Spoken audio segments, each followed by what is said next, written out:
I'm still looking and searching for someone who can demonstrate that an innocent person, they did not owe debt, therefore they would not be forced to work. They would not have their property liened or a lien put on their property. They would not be thrown in jail for not paying child support or not paying their taxes, tax evasion. I'm sure that most of your audience, James, would have loved to see Donald Trump thrown in jail for not paying his taxes.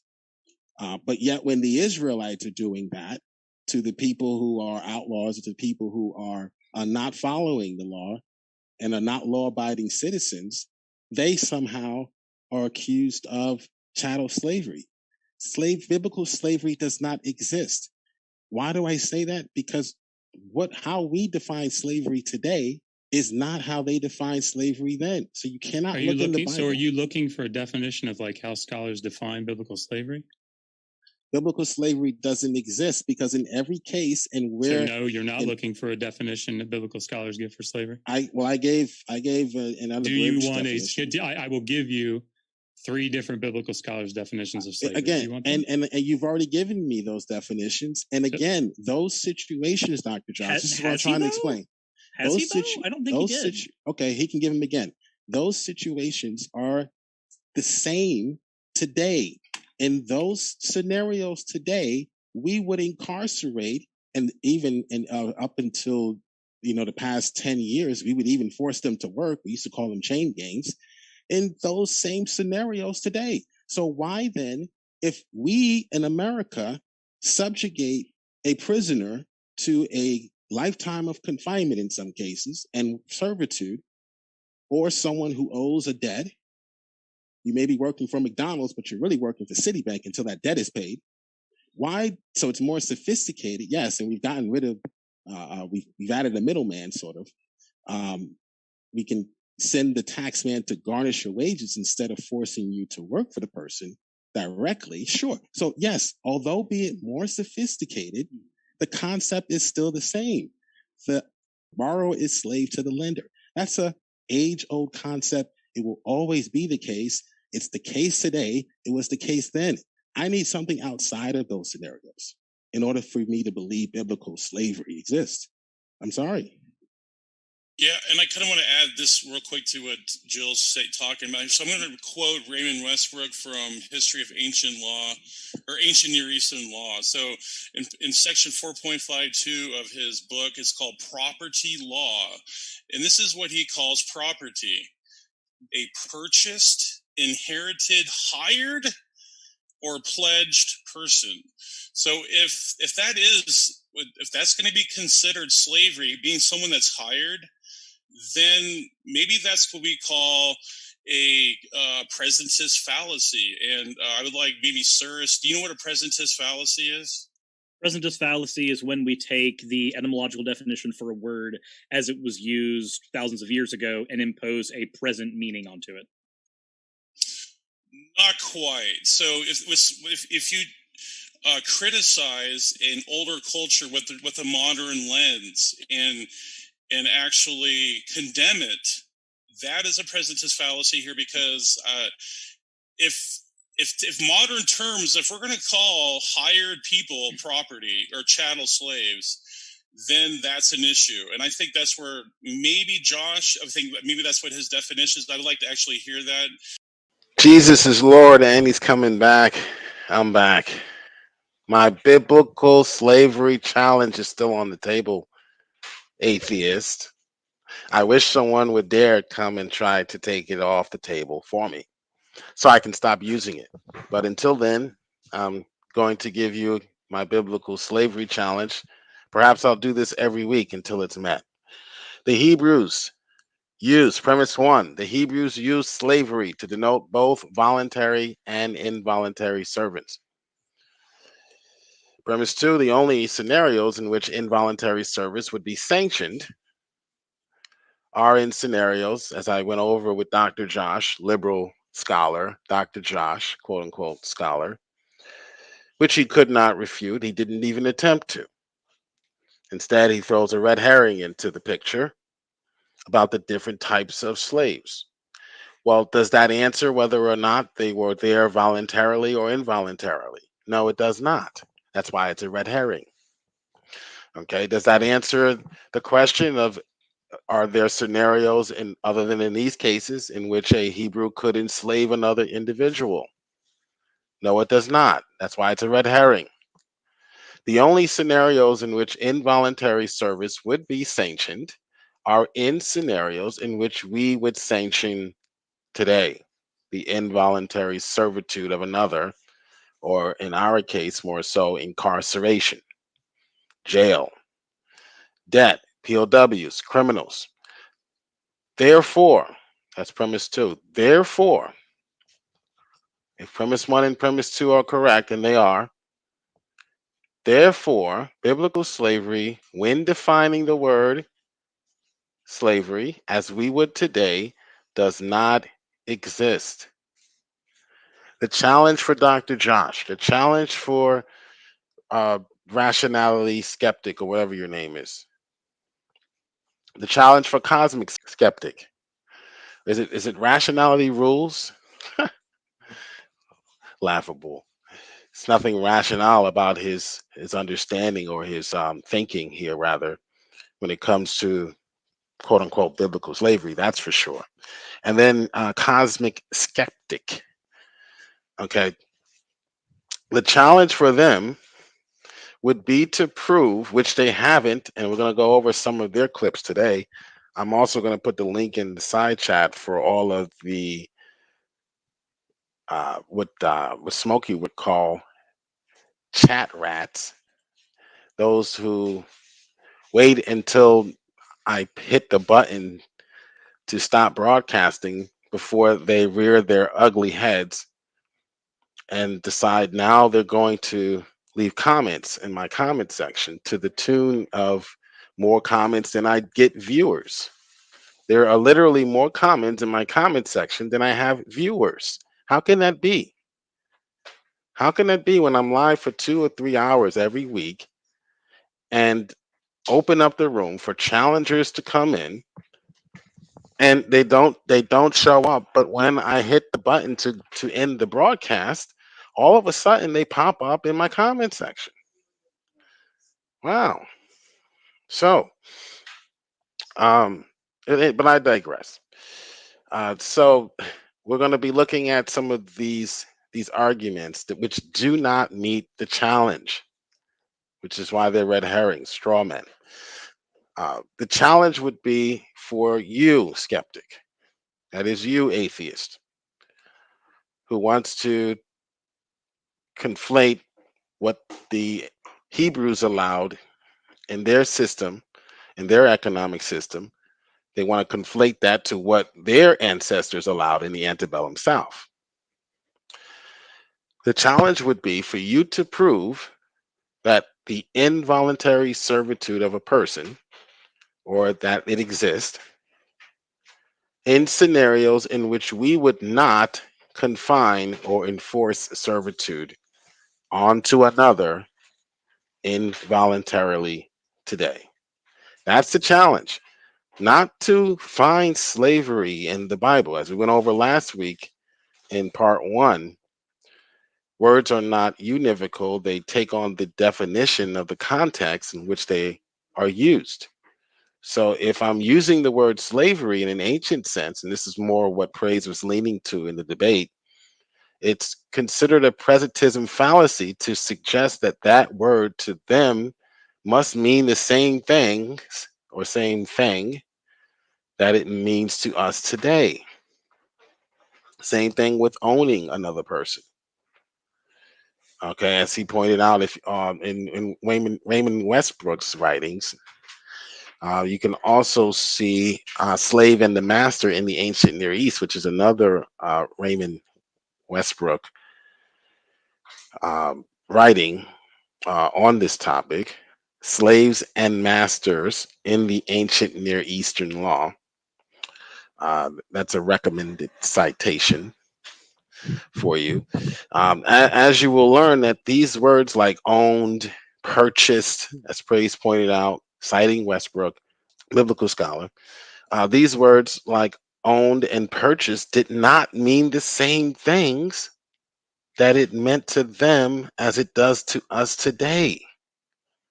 So you can't force your definition, your modern definition of purchased, which denotes, I guess, involuntarily being purchased, or is that just your your imposition onto the word? It doesn't.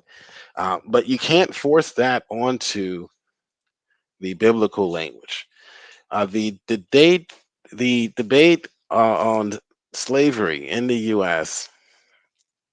Um, has a distinctively religious flavor, but when you actually go into the text, we find that nothing could be further from the truth, that the Bible actually outlaws the involuntary servitude or the enslavement of anyone, other than in these scenarios. So what the skeptic has now done is they'll run to parts of scripture where these scenarios are purchasing, or these scenarios of enslavement are present in cases of war, and they'll suggest, aha, gotcha, Christian.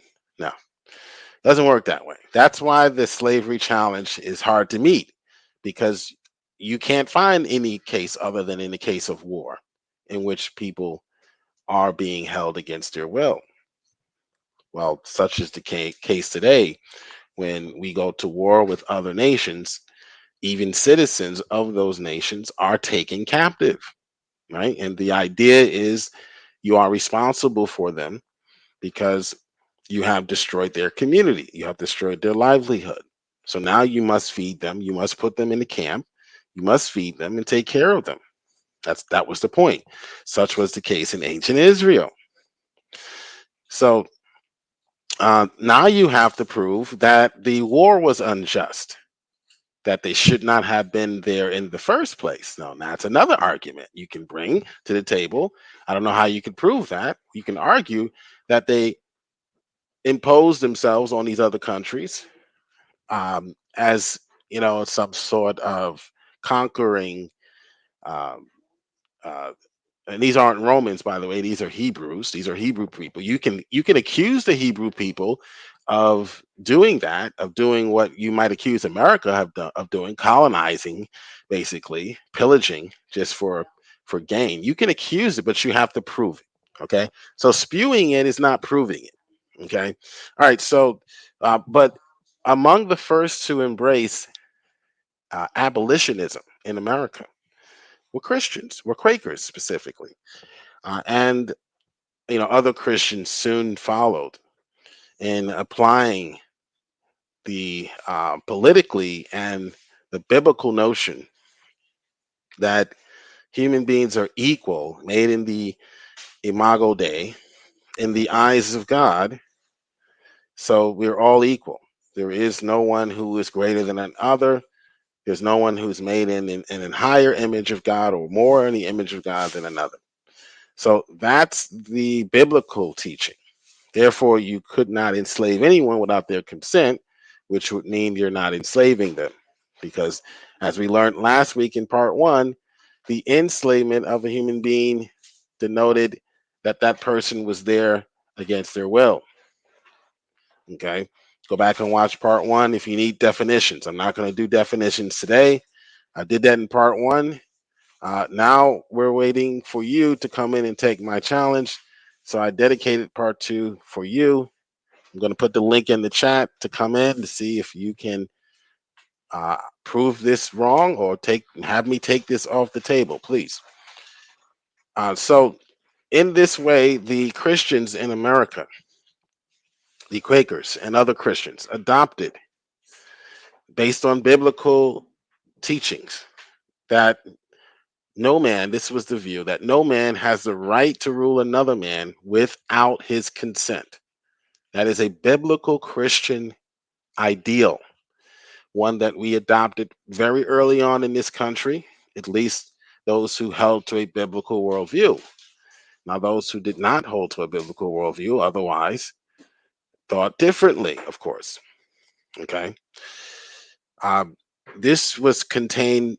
This idea was contained mostly in the DOI, the Declaration of Independence, and that is the root of both abolitionism, the end of slavery, the moral root, and that of democracy. So Christians, as it was in Europe from the 5th century to about the 10th century, there was no slavery in Christian Europe because the Christians had brought up all the slaves and adopted them into their families, made them one of their own, just as Leviticus 25 says we can do. So, moreover, uh, the Christians who were aware of the biblical text and political realities were on the forefront of the modern anti-slavery movement. You have in England, William Wilberforce spearheaded a campaign against slavery that was completely driven by his Christian biblical convictions. So uh, eventually, Wilberforce actually triumphed against the what we would call Democrats in our country, but against those who wanted slavery. In 1833, and slavery was outlawed in Britain. So we can talk history, we can talk evidence, but when we do so, you're going to be left on the outside looking in, skeptic or atheist. That's a fact. All right, so I'm going to take a look at this now. I have a. This is from Cosmic Skeptic. Cosmic Skeptic is a YouTube atheist.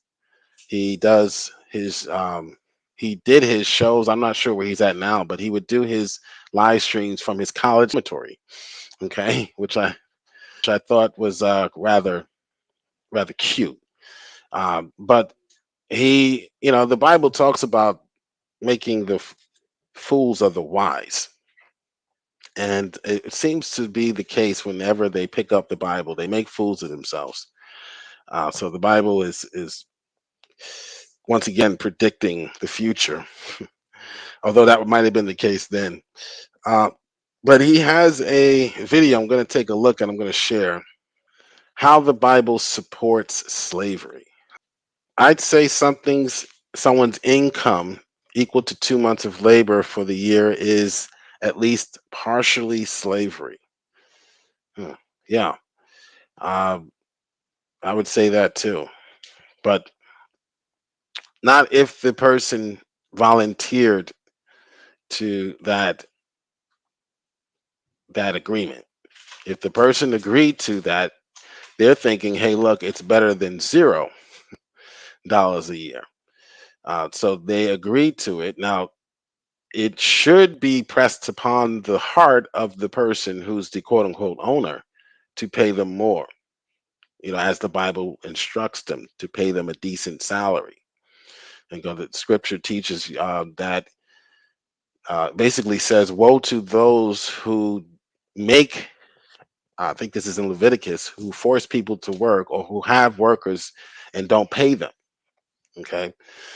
So, yeah, I would agree there. Good morning, Vaco Shalom. And liberals prefer, what's the takeaway? He says liberals prefer their version of slavery, federal control over locales, clipping taxes or crippling taxes, mandates, yeah, lockdowns, economic pigeonholing. Okay. Yeah, they have their own version of slavery. They've done was they just took off the sheets, the KKK hoods, and they now don gorilla mask and attack black governors or black men running for governor, like Larry Elder in California. So Shalom, Smokey, the Saint. All right, so we're going to take a look at Cosmic Skeptic here. The link is in the chat, and I'm going to pin the link so you guys can get to it. But Cosmic here is one of the atheists who love to talk about the Bible.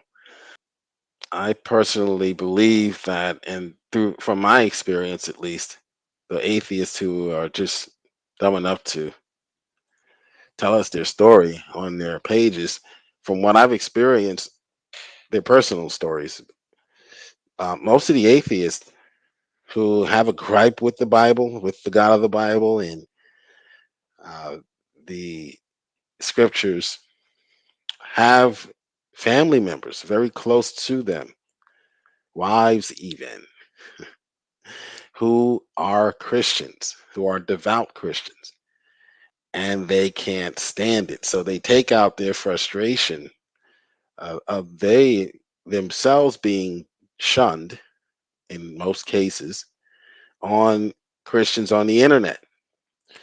Well, I'm here. Come take out your frustrations on me. You will either repent or be more frustrated. Don't go looking for Christian channels. Don't go looking for Christians who perhaps are not interested in apologetics, who probably have never had to or wanted to or have the desire or calling to answer questions. Don't go looking for them to try to destroy their faith because of your misery. I would gather that, and I don't know Cosmic Skeptic's story, but I would gather there was a female involved in his hatred of the Bible. Perhaps there was a Christian who was chosen over him. Maybe the girl that he liked chose to be with the Christian guy. Who knows? But I've just found that to be the case with most skeptics, that there is something that happens in their lives that causes them to hate the God of the Bible, and it's usually dealing or concerning someone who's a Christian that is close to them. All right, so how the Bible supports slavery. Let's take a look at this. For some reason, this guy, this black guy, I don't know who he is, but for some reason, he seems to be the target of the liberal, and I think he gives pretty good answers, but there isn't much context. So the skeptic will take that and obfuscate on what's being said here, and try to not make clear as to what's being said, because it's void of any context. These videos don't deal with much context. They're more designed to give you a short, succinct, or clear answer. And then you get into the discussion. Well, that's why I'm here. That's why I put the link in the chat, and that's why they won't show up, because once the minutia and all those things are put on the table and dealt with, they don't have an argument anymore. So they want to continue to have an argument. They want to continue to write books. They want to continue to make videos claiming that the Bible condones or promotes slavery. But they'll never debate the topic. Okay. And when they do debate the topic, they're very careful about who they choose to debate. But this guy seems to be the favorite to pick on. And even in Rationality Rules, in his video, he uses this guy too, this apologist, this black guy. I don't know who he is. If you know who he is, put his name in the chat, because I want to subscribe to his channel. I think I might have been subscribed to him on the channel formerly known as Jill, but I don't know if I'm subscribed to him now. I'll look him up. But this is from Cosmic Skeptic, the young man who you saw, a college student, who you saw undergrad, who you saw earlier, who does his videos from his dormitory. And he did a video called How the Bible Supports Slavery. How the Bible supports by their master. Either way, slavery in the Hebrew culture was volitional. Okay, so there's a lot there, and there's some level of truth to this, but let's actually analyze one of the most explicit references to slavery made in the Bible to see what we're really dealing with.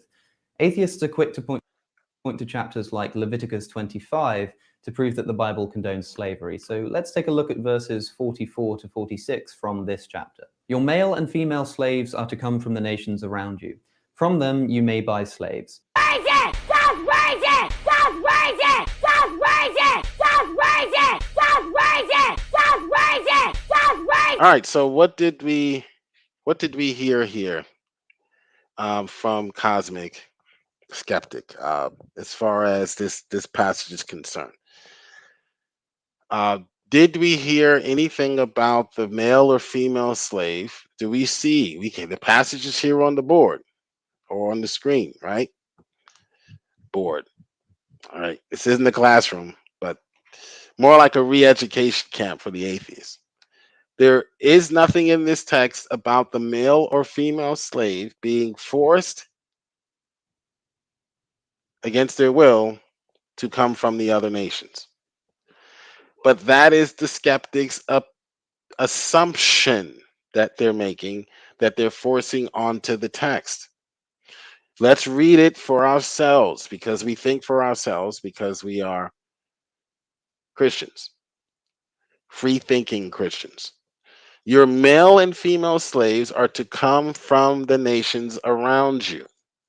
Anything here that proves an involuntary or an enslavement of another, an involuntary capturing, an involuntary forcing to work again? No, nothing here. Your male and female slaves are to come from nations around you. Now, if you need help with definitions, you need to go back and watch part 1, where I define all of these terms. Remember, the word slave does not mean the same thing to them as it does to us today. So go back and watch part 1. I'm not going to go over definitions again. But purchasing also, as Praise pointed out in the debate that you heard in the first clip in the beginning with Dr. Josh, purchasing here has to deal with, as Raymond Westbrook puts it, voluntary purchasing, not an involuntary purchasing. Okay. So again, this is the distinction that these skeptics want to continue to blur, regardless of how many times we point it out to them. Stop making response to slave videos ignoring the distinction, because if you ignore the distinction between a voluntary worker and an involuntary worker, they're going to take advantage of it. They're going to exploit it. They're going to exploit that loophole that you left them. You must make the distinction between someone who says, regardless of what the terms are, even if the terms was to take away, even if the terms are being paid for 2 months out of the year, that's the terms that they agreed to. You may not have agreed to those terms. You may say that, hey, this isn't a good idea. 2 months out of 12 or out of 12 months is not going to feed my family. That's fine. That's your decision.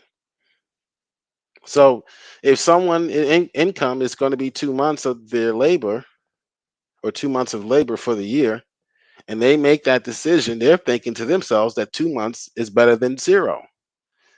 Now, again, as I mentioned earlier, the onus would be on the Christian. We're not going to put that ought onto the skeptic, because they're liberals. But the onus would be on to the Christian to say, this guy needs more than 2 months' pay. Okay? Or as Leviticus says, woe to you, those people who, have people working and don't pay them wages, don't pay them a living, a way to survive. So, woe to you, the scripture says. It's a bad thing. Okay? But let's get back to Leviticus 25. You may also buy some of the temporary residents living among you. Anything here about force? I'd love for you to, cosmic skeptic, to actually demonstrate that these individuals here, Dr. Josh sure doesn't believe Leviticus 25 are involuntary workers. He said so in our first debate, but by our second debate, he corrected himself. Now he points to Deuteronomy 20 as involuntary servitude. He no longer uses Leviticus 25 anymore, from what I hear. I guess he did some research, liberal scholar. So now he points to Leviticus or Deuteronomy 20, which begins the passage by saying, when you go to war. So yes, when you go to war, you can capture, just like we do. Read Geneva, Article 16. All right, so Leviticus 25 is not even going to work anymore. Stop using that argument. Okay. Not even Dr. Josh argues involuntary servitude in Leviticus 25. And if you would have done your due diligence and actually proved it instead of spewing it, you would have read Leviticus 25 as I did with an atheist who came into my channel, or the channel formerly known as Chill. And we actually read Leviticus 25. And I forced him to mark, we read each of the passages, each of the scriptures, each of the laws, if you will. And I forced him to mark each law with either a V for voluntary or an I for involuntary. And when we finished the entire chapter of Leviticus 24, we found that he only had one I for involuntary. And that one I was, guess what verse? Verse 44, what we're looking at now. Verses 44 to 46. That was his only I.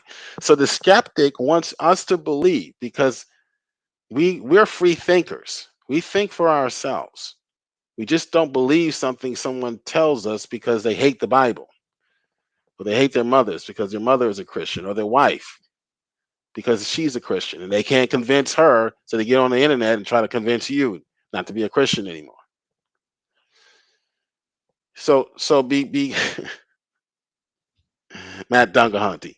Okay, so we went through. They want you to believe that out of all the verses in Leviticus 24, they're all voluntary transactions: buying land, two people coming together, making an agreement to purchase a horse or a pig or an ox. There were rules for that type of transaction. All voluntary financial transactions made between two people who are of age, can make that decision, can make that contractual agreement, have the property to exchange, a fair, according to them at least, transaction, voluntary, fully volitional. All of the transactions in Leviticus 24 were marked with these: voluntary. You want me to believe that Moses somehow stuck this in to put that into the cake batter, this case here in Leviticus 44, this one example of involuntary servitude was just thrown in there. Doesn't fit the context, doesn't fit the rest of the passage, just thrown in there. And we actually went through, and after we went through the whole chapter and he saw there was only one I, that was his assumption. He realized that that is an assumption. So then he concluded, an assumption not based on any evidence, right? Then he concluded, then we don't really know if the slave here is here involuntarily or not, or here voluntarily. So that's a victory, I would say. And I could do that with you if you'd like. I could teach you how to read context, and you can determine if you want to believe that the one verse here is the only voluntary transaction in the whole chapter. The rest of them are or involuntary. The rest of them are voluntary, right? So your male and female slaves are to come from the nations around you. You may also buy some voluntary. You can bequeath them to your children. Again, they're there voluntarily. Nothing here that suggests they can't leave.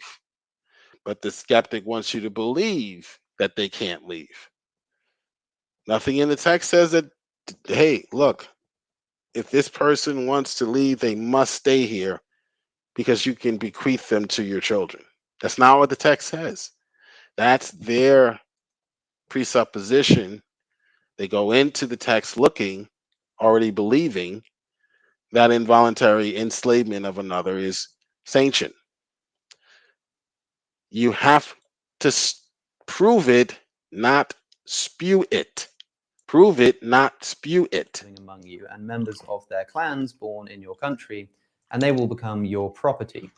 You can bequeath them to your children as inherited property and can make them slaves for life, but you must not rule over your fellow Israelites ruthlessly. That last point, by the way, about the Israelites highlights the tribalism of the Bible, since it's condoning slavery.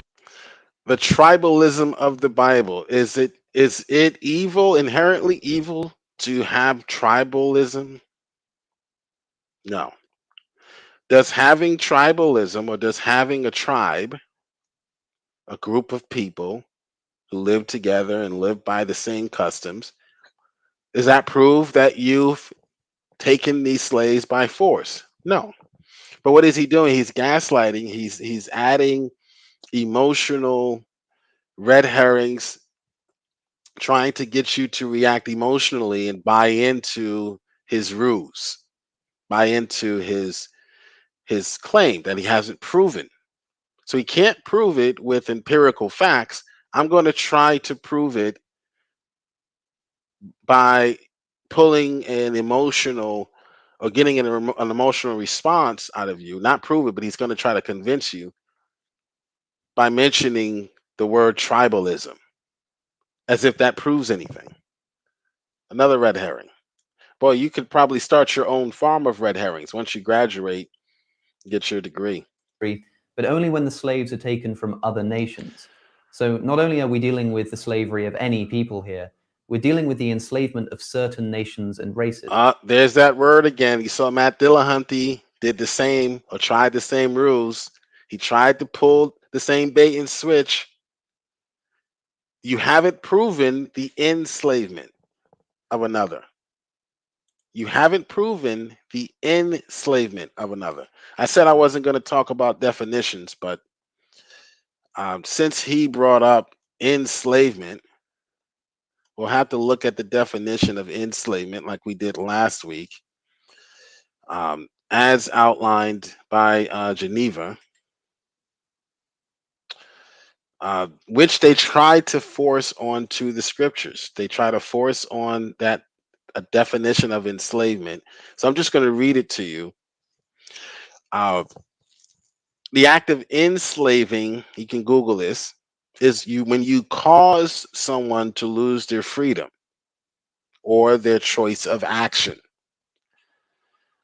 So when you're involved in the capture or the acquisition or disposal of another against their will, when you make someone a slave, that is the enslavement.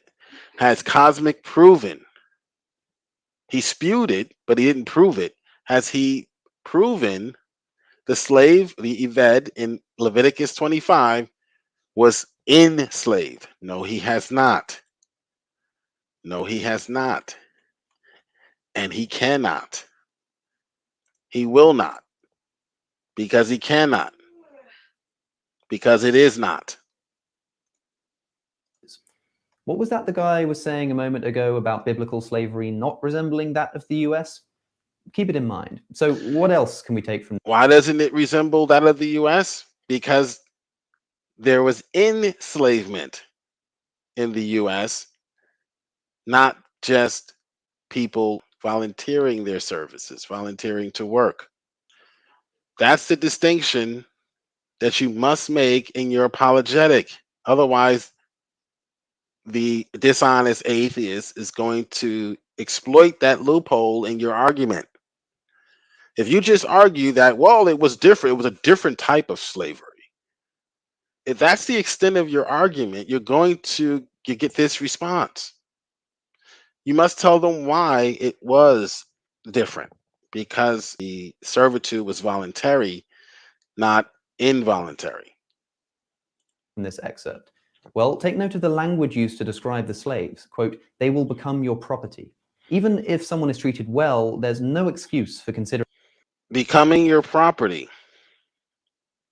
Again, is not proof that they became your property because you forced them to be your property.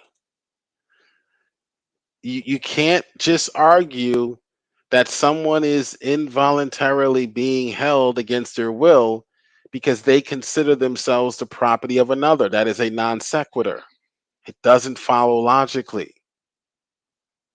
I could have requested that I be owned by someone else, that I be their property. That's between me and that person. We already went over how to deal with that argument in part one. So I'm not gonna repeat myself. Go watch part one, and I deal with how to answer that question of being owned as property. The old Matt Dillahunty canard. They will become your property. Even if someone is treated well, there's no excuse for considering a human being as property. Yeah, One it of the many is. reasons this is such a disgusting There is an excuse if they want to be someone else's property. If they want to be someone else's property, that's the excuse, quote unquote. practice is that property is inheritable. And as the 46th verse here says, the slaves mentioned in this part of the Bible can be inherited by the children of the original owner. And you can, quote, make them slaves for life. If God is giving the Israelites authority to indefinitely enslave the original owner, and you can, quote, make them. You can make them slaves for life. Now, does that mean that if the person is the text communicating that if the person doesn't want to be there in the first place, you can make them be there? No. No. If I go and I apply for a job at McDonald's and there are rules. Once I agree and sign the contract, there are rules to what can be done, what can't be done. If one of those rules are you can make your employees clock in 5 minutes before they're supposed to start. That's one of the rules that is made up. That comes from the CEO right on down. The owner, the CEO. That is not forcing me to punch in before I start my shift 5 minutes prior to. They're not making me do that because I'm there. I'm there and I want to work for them. And I signed the contract knowing that that's one of the requirements to be met. So an owner can make rules for his household, the head of house in Hebrew culture. There was a head of house. Literally, there was a head of house. And it wasn't just his family that he was taking care of. He'd be taking care of many different families from the neighborhood. Like the old lady who just watched everybody kids, right? That's how it was in the ancient Near East. Right? This is just a ghetto analogy. So she would set the rules for that household, or he would set the rules in this case in a patriarchy. He would set the rules for the house. And if you came in and you wanted to be in a ved and you wanted to work on his land, you had to obey those rules. You must do certain things. And you could be made a slave for life. But you had to sign up for that. No one came to you and said, and snatched you off of your land and forced you into a life of servitude. It was either a punishment or you, as one text says, you voluntarily did it. You would pierce your ear and to show your loyalty to your master. That was your decision, not the master's. So even here, you have to be careful to point that out. Them slaves for life. If God is giving the Israelites authority to indefinitely enslave people of other nations and make them slaves for life, these people were not simply workers or in some kind of voluntary dependent relationship agreement. Yeah, they were until you prove otherwise. You haven't proven otherwise. The burden of proof is on you, Cosmic. If you want us to believe that these people were not voluntary workers, you're claiming they were enslaved. then find evidence in the text that they were enslaved. It's just that simple. They're not free to leave. This is outrageous. Where's your evidence they weren't free to leave? It did say in Leviticus 25 they weren't free to leave. Where are you getting that from? Your dormitory, your roommate? Regardless of how they're being treated. But hold on, how then do we explain the verse this guy mentions in his video that suggests that slaves can choose whether or not to leave? Let's look again. But if the servant declares, I love my master and do not want to go free, then he will be his servant for life. That's more evidence that you have to suggest otherwise. So the argument here is from silence. There is no argument. What is the argument? The argument is that, well, we do have a verse that says that you could leave. It would not be applied to foreigners. Foreigners had to work for life.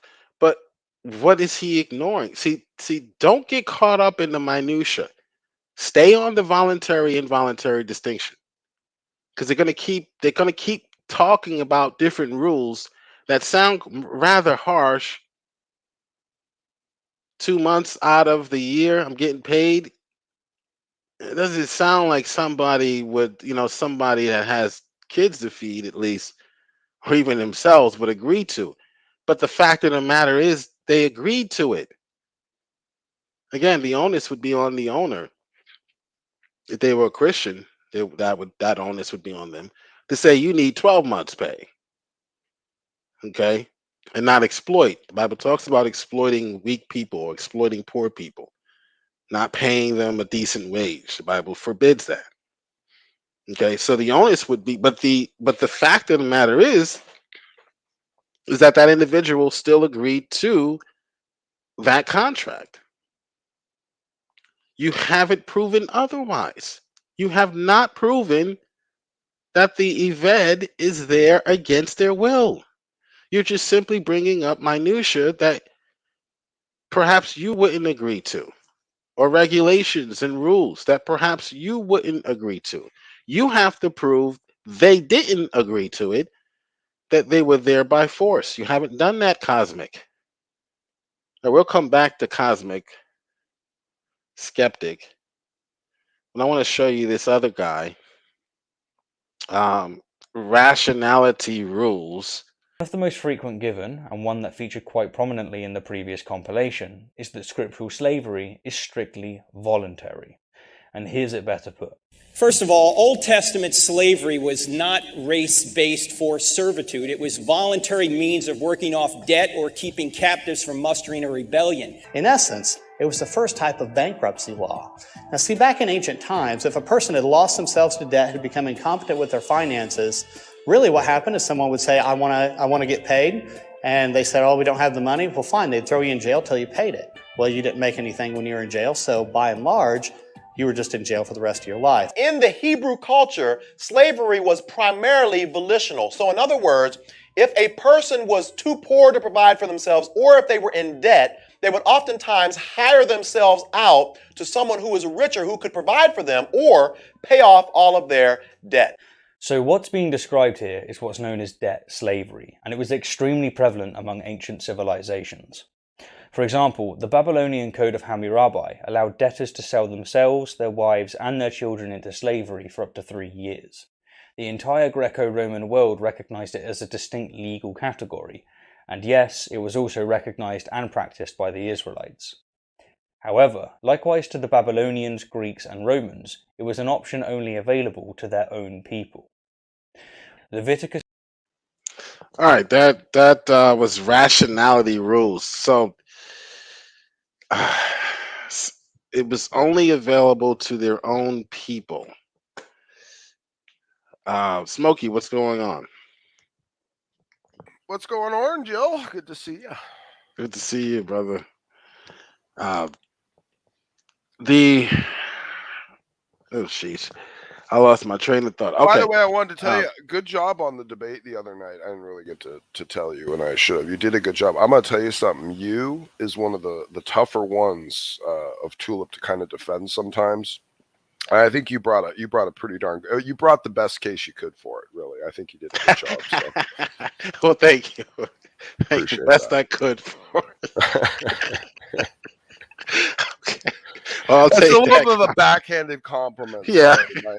My black great grandmother taught that to me. I guess. That's... Yeah. All right. Well, I'll take that. That's It's good to see you, though, man. I'm glad Yeah. you're doing this today. It's a fun topic. You know, I love this topic. So. It's Oh good yeah. Oh yeah. I knew you would be here. Veckel probably. I don't know if he's at work or not, but yeah. But it was only available to. I think he was saying rationality rules. Have you heard of him?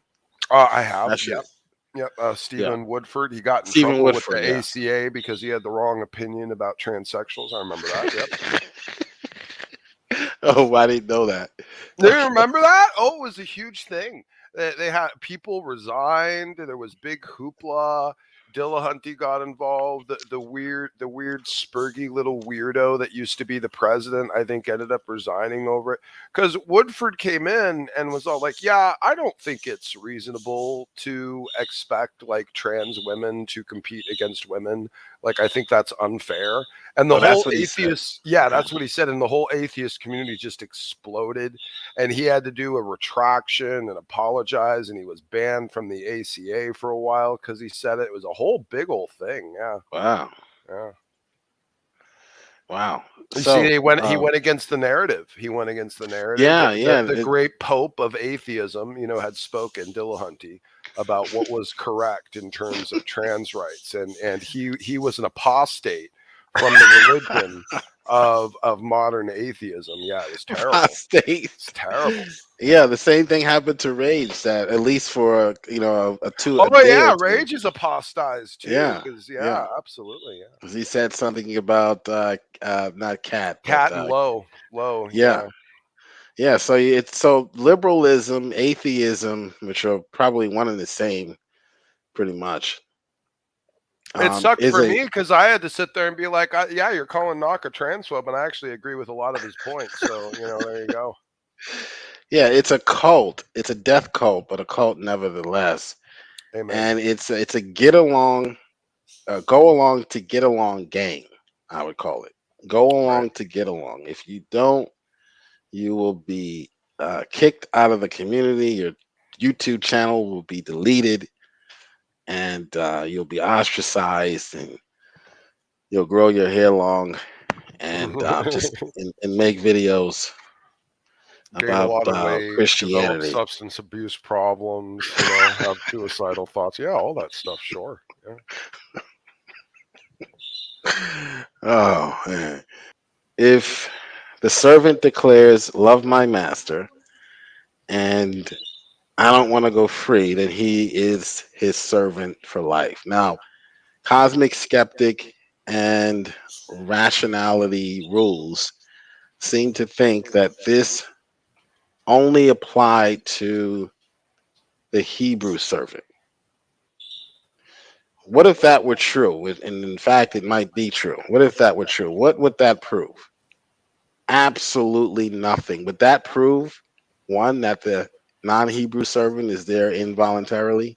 Nope. No, in fact, it would prove quite the opposite. In fact, one might even think that this type of cultural norm being present inside the culture at the time would show that it was a normative thing for people to love their masters and for masters to love their slaves as having a codependent familial type of arrangement with each other, all relying upon each other for continued survival. So the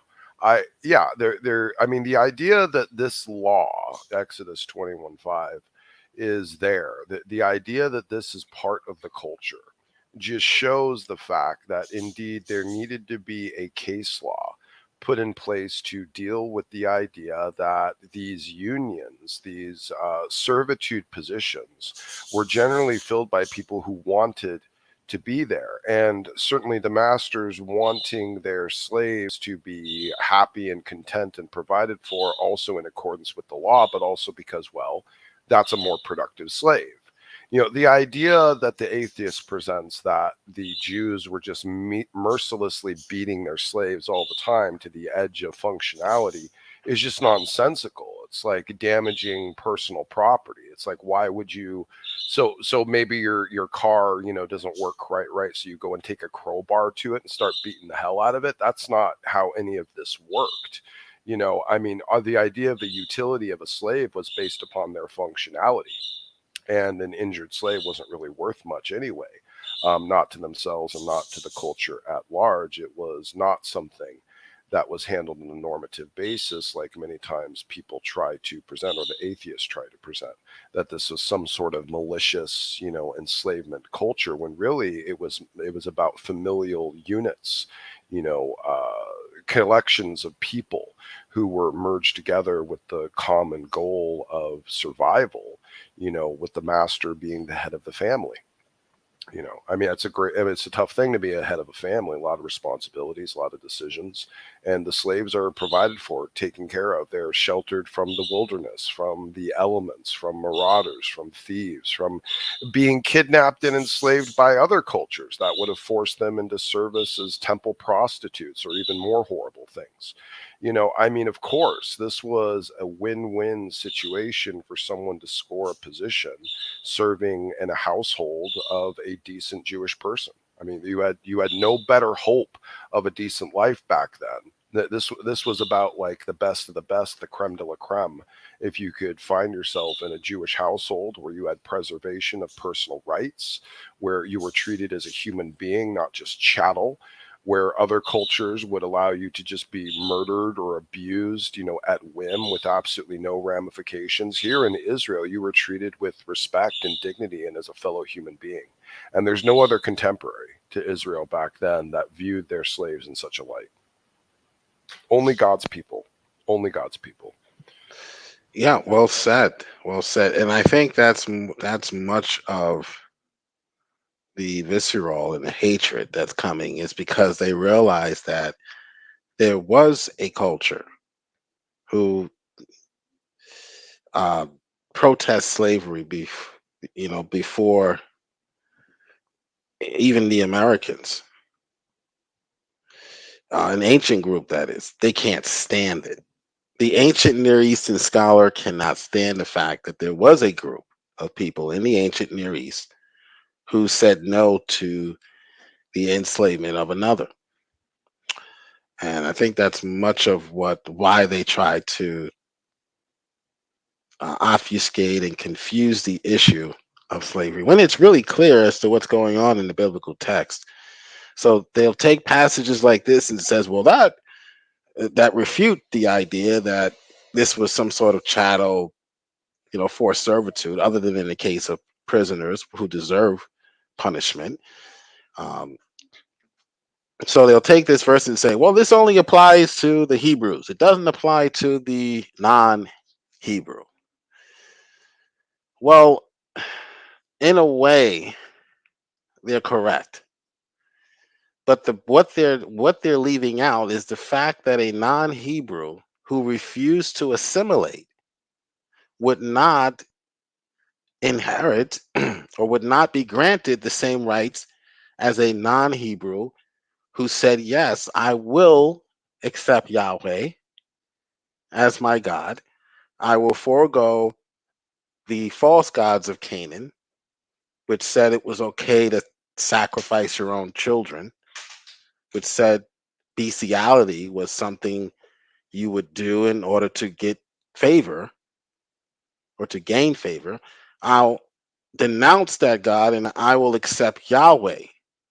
They would then become proselytes or converted into the Hebrew culture, and therefore be a citizen of Israel, and therefore, like in our country today, they would inherit all of the privileges. One of the privileges was working 6 years, and the Jubilee, the year of Jubilee, was for you. That was for the Hebrew citizen, and it was for the non-Hebrew if he assimilated. If he did not assimilate, he did not inherit, or he was not granted that right. I don't see a problem with that. Don't we have Well, rules, Smokey, in our country? Don't we have privileges in our country for citizens that we don't give to green card holders? no, yeah, well, I don't know these days with the freaking liberals in charge. Well, before Biden. Did you see, yeah, just like that clip, the senators in the bathroom getting harassed by two illegal immigrants saying how they voted to put her in office. This is the insanity we live in. This is the insanity we live in. It's absolute nonsense. It's absolute nonsense. Yeah, the thing is too, that verse where he kind of brings up the idea of like not to rule over them with rigor. Right. And I think a lot of people miss really what the nuance I think of the law is actually presenting in this. I think the idea is that you can only purchase someone for life from among a foreign tribe, which is why you have this interesting caveat in here of the application of the bond slave, which is really seemingly intended to generally only abide to or apply to Jews. So the Jews have the opportunity to, of their own volition, of their own accord, of their own choice, to sell themselves to their master for life, but only by this method. They can't enter a lifelong contract with their slave master being a Jew, as that would violate that context of the passage where it says, but your fellow Israelite you shall not rule over with vigor. Now, an atheist or an unsophisticated individual reading the text, taking it out of context, will apply that to mean to some sort of abusive overlording. But clearly, the context is talking about the rigor is the difference between sold to life or basically committed in a lifelong contract, or basically being, allowed the liberation of the rules of Jubilee and the like of that kind. So clearly there is an idea. It's not that they're being abusive. It's the idea that a foreigner has the ability to sell themselves into a contract in a lifelong fashion, and certain rules about their role and position in the household would also apply that wouldn't necessarily be the same as a Jewish citizen. Now, and I actually like your argument, Joe. That's very possible. The idea of a slave basically attaining Jewish citizenship through a household. Yeah, I do believe that is something that, of course, does happen today and has happened in the past in terms of what it really ultimately means to be a Jew, which is both, it's basically its own unique ethno-religious, type of sect and group.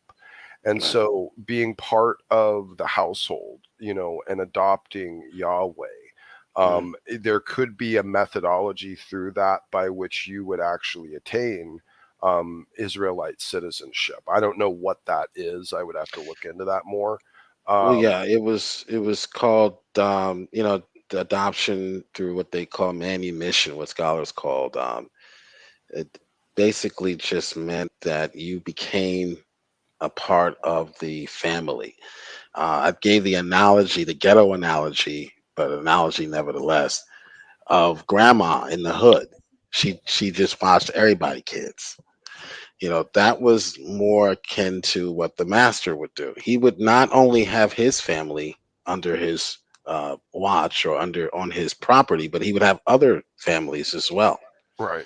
And he was responsible for those families. Right. So that person would become a part of the household. And even though they were still called evets, that's what they're missing.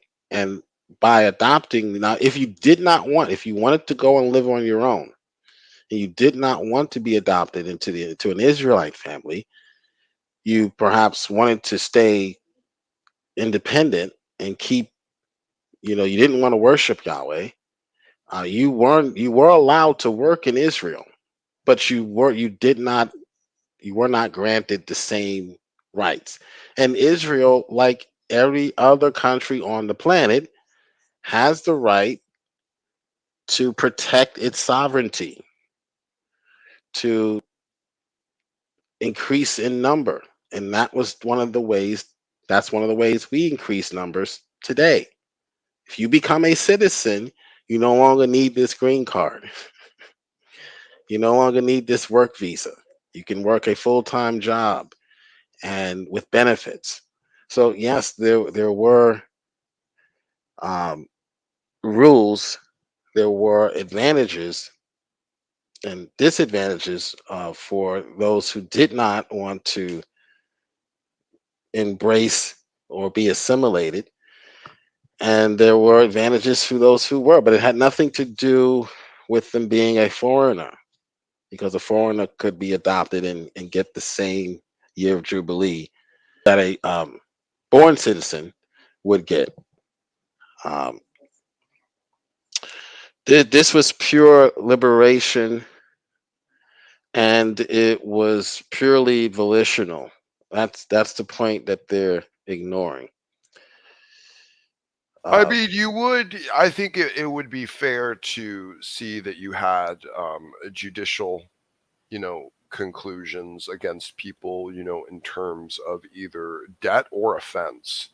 I mean, there were instances where clearly we see lots of practical applications of capital punishment for violating, certain laws, in Israel. But there certainly was other things that were punishments that didn't include death. And we do see passages about recompense, eye for an eye, so on and so forth.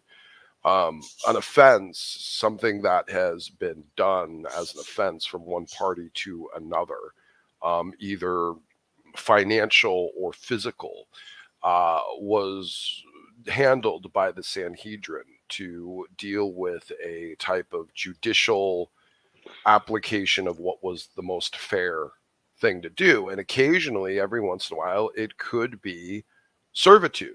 If a particular debt, needed to be handled and needed to be dealt with, well, servitude could be a way that the Sanhedrin could rule against you to repay the debt of which you have imparted back to the person that you took it from. Or maybe if you found a good master, you could sell yourself to them in order for them to cover the debt to the other party.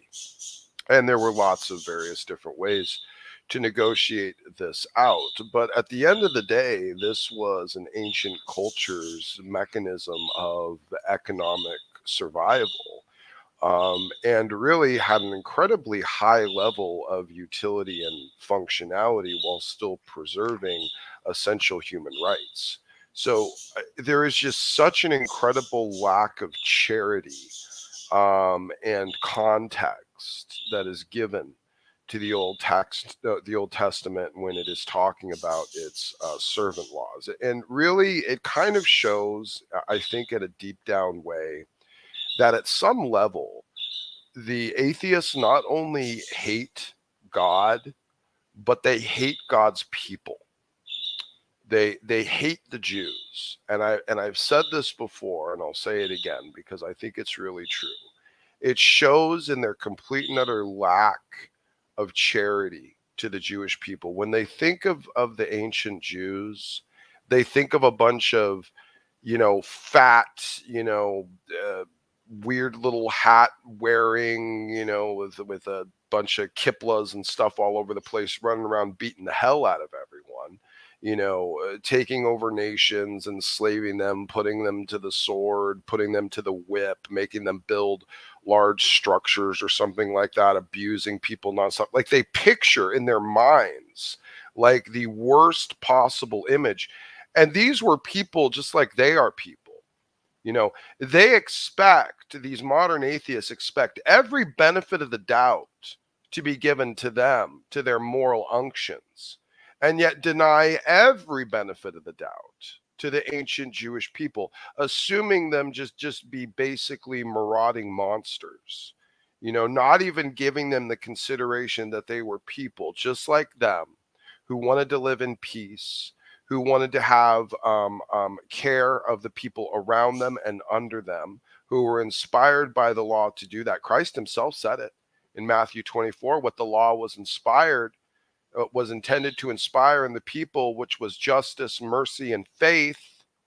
And they were supposed to carry that forward. And in the times when they were following God, that's exactly what they were doing.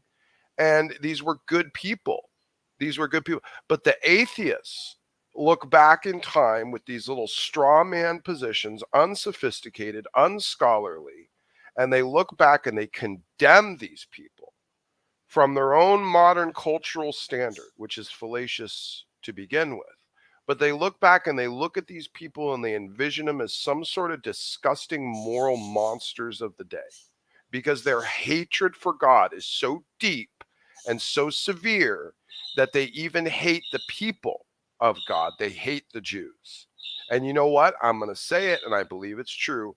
Every one of these atheists, deep down in their heart, even if they don't admit it or they don't believe it, are closeted anti-Semitic Jew haters. Okay? And this is one of the examples, is when they go back into the Old Testament, they look at how these people were living, they look at their ancient cultures, their ancient dynamics, and then they take their modern culture and they judge it. They have no foundation for their modern culture being moral.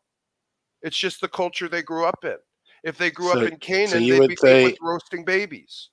So you would say that they're racist against the Jews. Yes. Yes. Bigots. They're bigots. They're big, giant, bloviating bigots.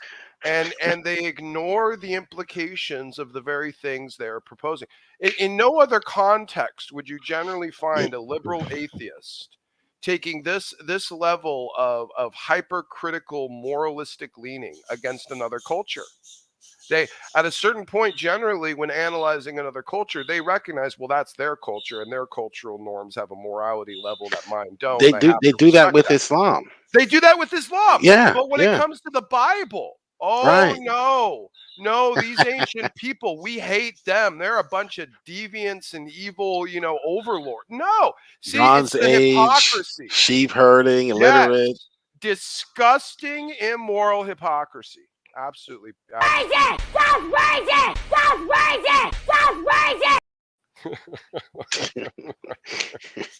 So this is Raymond Westbrook, biblical scholar or ancient Near Eastern scholar, I would say. I don't know if he's a biblical scholar, but this is from his work Slave and Master in the Ancient Near East. And he talks about adoption upon manumission, it's called. And he writes, it can be inferred that the slave was adopted upon manumission. The contract was usually favorable to the slave. Okay, the liberal scholars won't tell you that much. Or he was allotted an inheritance share. The contract was favorable to the slave. It was in their interest to be adopted into the Israelite clan. You would rather work if you were a migrant workers going from town to town. You're probably your final destination, if you were traveling from afar off, would be Israel. because of what they would allow for foreigners, as far as being adopted into their culture. Now, if you didn't want to be adopted, then too bad. You don't get the same privileges. Talk about white privilege, which doesn't exist. There are privileges for being a citizen of any country. And it was to your benefit to be a citizen. And such is the case today. It's your benefit. It's to your benefit to be a citizen in the United States rather than someone who's working here on a work visa, which is going to expire. But again, under this administration, I guess that doesn't really matter now, does it, Smokey? No, you it's all get more going to hell. benefits. It's a clown show. It's a total circus. you get more benefits if you're an illegal immigrant. Yeah, you don't get asked questions. You don't have to take the jab. You don't have to wear masks. You don't have to do a damn, and you come and get all the free healthcare and education you want. Yeah, gosh, man, remove my citizenship. I'm just going to start identifying as an illegal. I'll apparently get treated better. Yeah, I mean, you don't have to Jeez, do man. any of those things, right? Holy crap! How do I give up my citizenship so I can actually get some rights back? How about that? My word, man. Clown world. Total freaking clown world. Spatchcock, you're part of clown world. Spatchcock's down there. Spatchcock, you're a big part of clown world, man. I cannot believe the nonsense that you will let spew out of your mouth to desperately defend the liberalist agenda. I swear, I think Spatchcock has got to just be a troll. Like, I mean, there's no way he even believes half of the crap he spews about like liberal policies and like Biden and all this crap. He's got to be saying it just to be. Is he defending Biden? He has been defending Biden. What? Come in and defend Biden, Spatchcock. Come on, let's talk. I haven't met one liberal that has defended Biden yet. Most of them are just ran back to their rat holes and just are just going to be silent for I guess for the next 3.5 years. Dumb enough to be, Knock's not even trying to defend Biden at this point.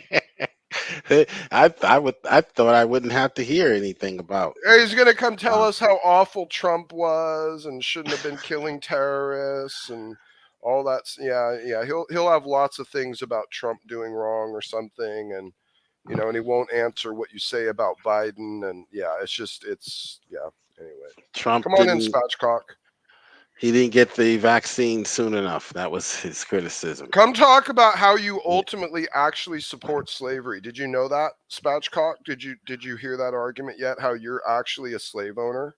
Did you know this? Come on in, and I'll give you the argument, and you can respond to it, Spatchcock, if you're not too scared. Come on in, and I'll show you are a proud slave owner. He's not coming in. There's not no. They'll show up. Did you know, like the last one I did, part 1, I had more comments than views. they'll show up after. That's a unique triggering. Yeah, it's like, I don't want to go in the room, but I'm going to tell Jill in the comments what a jerk he is. I have more comments than views. Like there aren't a lot of people that watch my channel, but the ones that do. They get triggered they get triggered, but not triggered enough to come in and actually demonstrate what I'm saying is wrong or false, but to leave 50 comments in my comment section. And it wasn't just from one person; it was from like 5 different people. I'm like, where did all these viewers come from? I didn't know I had that many viewers. P. Mars, what's going on? Let me read. Hey, that's good. P. Mars is a slave. He's a slave to flesh, so that's good that he's here. In Leviticus, and let me read Jefferson's. Then I'll let you speak on whatever you have to say. In Leviticus, the Israelites are told they can treat their own non-Hebrew slaves. Oh, he wrote the word slave in Hebrew. Wow, that means you know what you're talking about. You can treat your own non-Hebrew slaves, which means that they can abuse their slaves just as they were abused in Egypt. This is a trolling comment, I think. Is this a serious? Is he just trolling here? Which means I don't understand what. Why don't you come in and explain yourself, liberal? Prove it, don't spew it. What's going on, P. Mars? What are you reading? P. Mars, what are you reading? There's a little bit about slavery in my book here that I was reading yesterday. Oh, who's the author?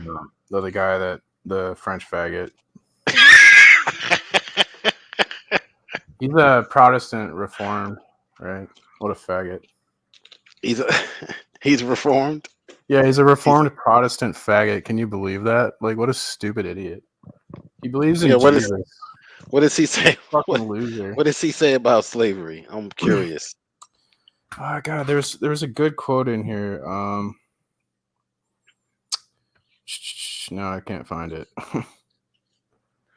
Now he says the Hebrew word isn't slave. Yeah, it is, idiot. Right here. Go ahead, P. Mars. So I'll respond to this idiocy. He's talking about, okay, so this is in relation, I mean, this isn't directly about slavery, but he's talking about technical progress relating to, and like some people argue that slavery and technical progress are linked or something. So he says here, there was in fact greater technical progress in civilizations where slavery was prevalent, for example, Egypt, than in others where the institution was practically unknown, for example, Israel. Israel, yeah. Slavery is practically unknown in Israel? See, What? even P. Mars's French gay scholar knows. No. I thought Christians were slaves and loved slavery because I read Dr. Josh's book. I'm shocked. Even wrong.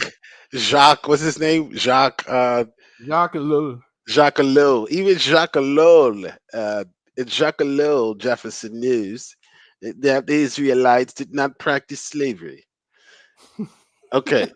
The Hebrew word isn't slave. The Hebrew word eved. When they did practice slavery, it was a form of mercy, rather than like killing enemy of war, right? They enslaved them. So I figured that's more mercy than just killing them, right? But yeah, it was a form of punishment also. Also, I learned, you'll never hear an atheist say this, Christians used to purchase slaves with the sole intention of freeing them. Right. Imagine that. Yeah. They did that in Europe in the 5th century or 4th century, 3rd to the 4th century. And then by the 5th century, slavery didn't exist up until the 10th century, and until Muhammad arrived riding on his bloody horse with his crescent sword.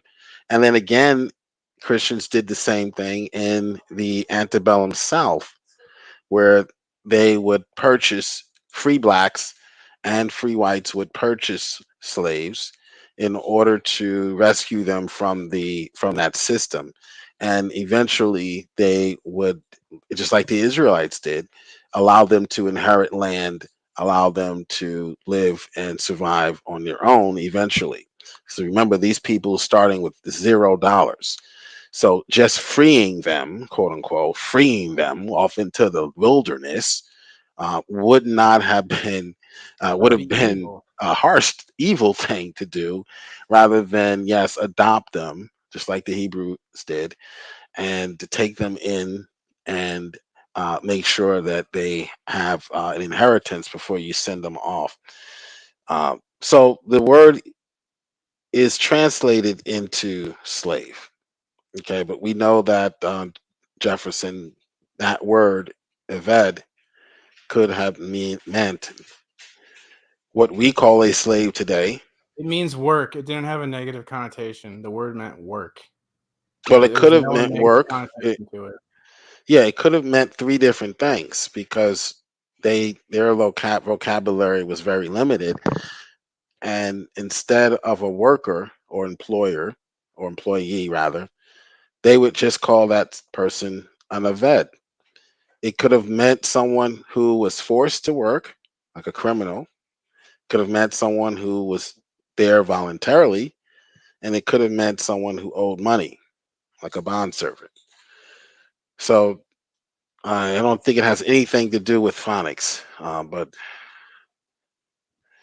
yeah, Jefferson is, in fact, he knows he is, in fact, a clown. That's why he used that icon there. But this is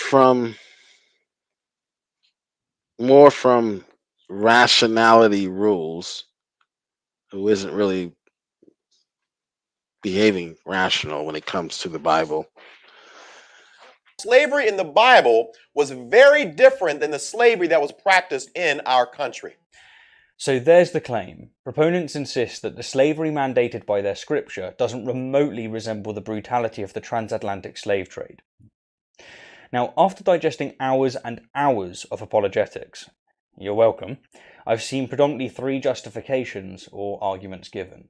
But before I address them, I want to make eminently clear that this position, even if it was true, is a reprehensible embodiment of the relative privation fallacy, which is more commonly known as the not as bad as fallacy.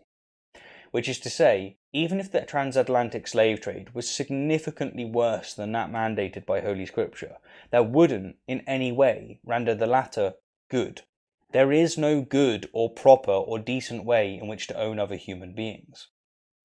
To again quote good old, well, young Alex, proper treatment of slaves is a contradiction in terms.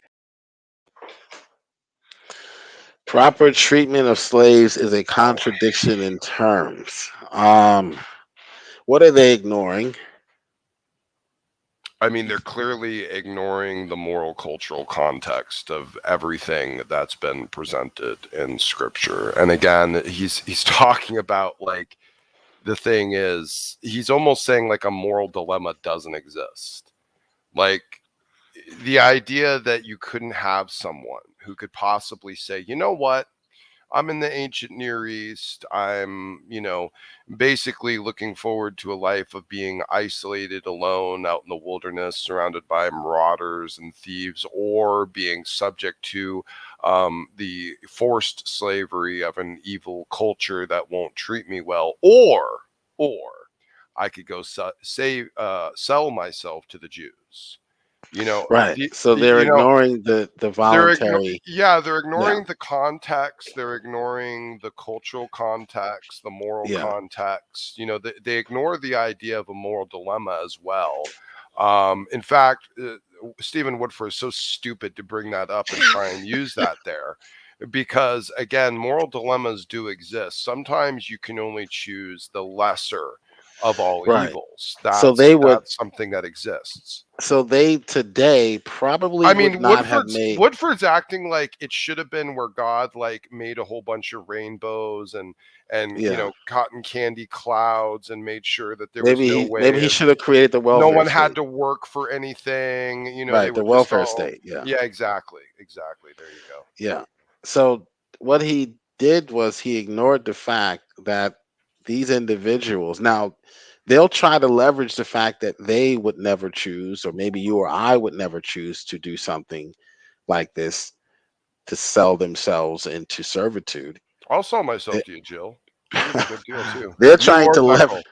They're trying to leverage that against what you just explained. That their situation was a lot different, whereby they couldn't go down to the Social Security office and say, "Hey, I can't work. Let me fill out this form. And I'll get a check and I'll get food stamps, et cetera, et cetera." They're in the same situation, but their welfare state was working for another. That was their welfare state. I think to troll the atheists, we should draw up a contract where I just sell myself to you and Beckel, and you guys have ownership over me. We should just do something like that. You know what? I've made that argument in debate, and it's always, would you sell yourself? When that question is asked, it depends on who it is. If you're Bill Gates, then maybe, because according to I believe Jill would be a good master. Yeah, according to at least the scriptures, you would have to. I'd have to inherit something from you. If you adopted me, if you adopted me into your household, or adopted upon manumission, as scholars would put it, that was favorable to me. That was something that would benefit me more so than someone who is enslaved or forced to slave without any benefits or any privileges. That's according to Raymond Westbrook. There's your citation if you need it. Let's talk about debt slavery. Let me see what do the scholars have to say about debt slavery? Because we seem to have a problem with debt in this 21st century postmodern. I can take out a loan for $50,000 to pay for my school, but I don't have to pay it back because Bernie Sanders is going to help me against the big bad corporations. Go ahead, P. Mars. Another point on slavery is atheists will criticize why didn't they put in the Bible here outline slavery and stuff, but they forget to mention that these people who were writing the New Testament, right? they're not an authority, right? They're like at the bottom of the hierarchy of society. So they're not going to be able to tell society how to like be or change it that way, right? So it's about changing through society through love, not as like some authoritarian dictator, which is atheists like to put themselves into a position and be that. Yeah, good point. This is Raymond Westbrook again. I'm going to share my screen. I'm going to put this link for you in the comment section when I'm done, in case you want to read, in case the atheist is interested in what at least one scholar has to say on this issue. This is page 22, Raymond Westbrook, Slave and Master in the Ancient Near Eastern Law. So he's speaking about ancient Near Eastern law in general, like most A&E scholars, not necessarily the biblical law, which was different in many different ways. But he says about debt slavery, if property was pledged for a loan, by the nature of things, that property would be released to its owner upon payment of the loan. The courts of the ancient Near East, however, extended that principle by way of equity to sales, where the sale was in effect a forced sale at undervalued to pay off the debt. The seller was, under certain conditions, allowed to buy back to redeem the property at the original price as if it had merely been pledged. This equitable principle applied to only certain types of property, in particular family land, but also to members of one's family sold as slaves. So there was a type of debt slavery. So instead of the government coming and placing a lien onto your home, that's how they do debt slavery today, still exists, although be it more sophisticated. They would come place a lien on your family to work to pay off the debt. There were certain conditions that the seller was under. There were certain conditions that the debt slave were under. So guess what? Once you volunteer or you voluntarily take out a loan, you are under the conditions of that loan, and you should be forced to pay it back. Now, of course, you can cry to Bernie Sanders and suggest that the big bad corporation tricked you into agreeing to those terms and agreement, but you still owe the money and you can be forced to pay it back. Now, you can't be thrown in jail unless it's the IRS you owe, but you can be forced to pay it back. Your wages can be garnished. There can be liens placed on your property, etc. If you owe the car dealer, they can come take their car back. They can take their property back. So this doesn't move the proverbial ball down or one bit, or move the proverbial ball at all down the road, down the street. It doesn't move it at all because you're still dealing with a voluntary act. Taking out a loan is a voluntary act. No one forced you to take out the loan. No one forced you into debt. Now the argument will shift. Well, what if the parents, this is just how desperate they're getting. What if the parents, Smokey, are in debt? Why should the child be forced to pay back the parents' debt? This is where it's going. Because they're running out of options. Everything has been debunked. The involuntary, voluntary thing has been exposed that they tried to obfuscate on.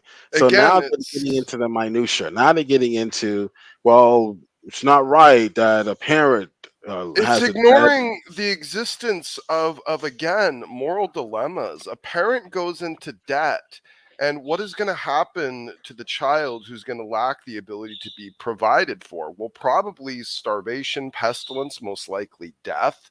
And the idea that you could sell your child or give your child into a household that was going to care for them, that was going to adopt them, that was going to incorporate them as part of the Jewish household at the time, that was a better option than what was happening to the parent in that instance. It was a way for everyone to get a benefit, because again, it just forces an ignoring of the moral dilemma of the time.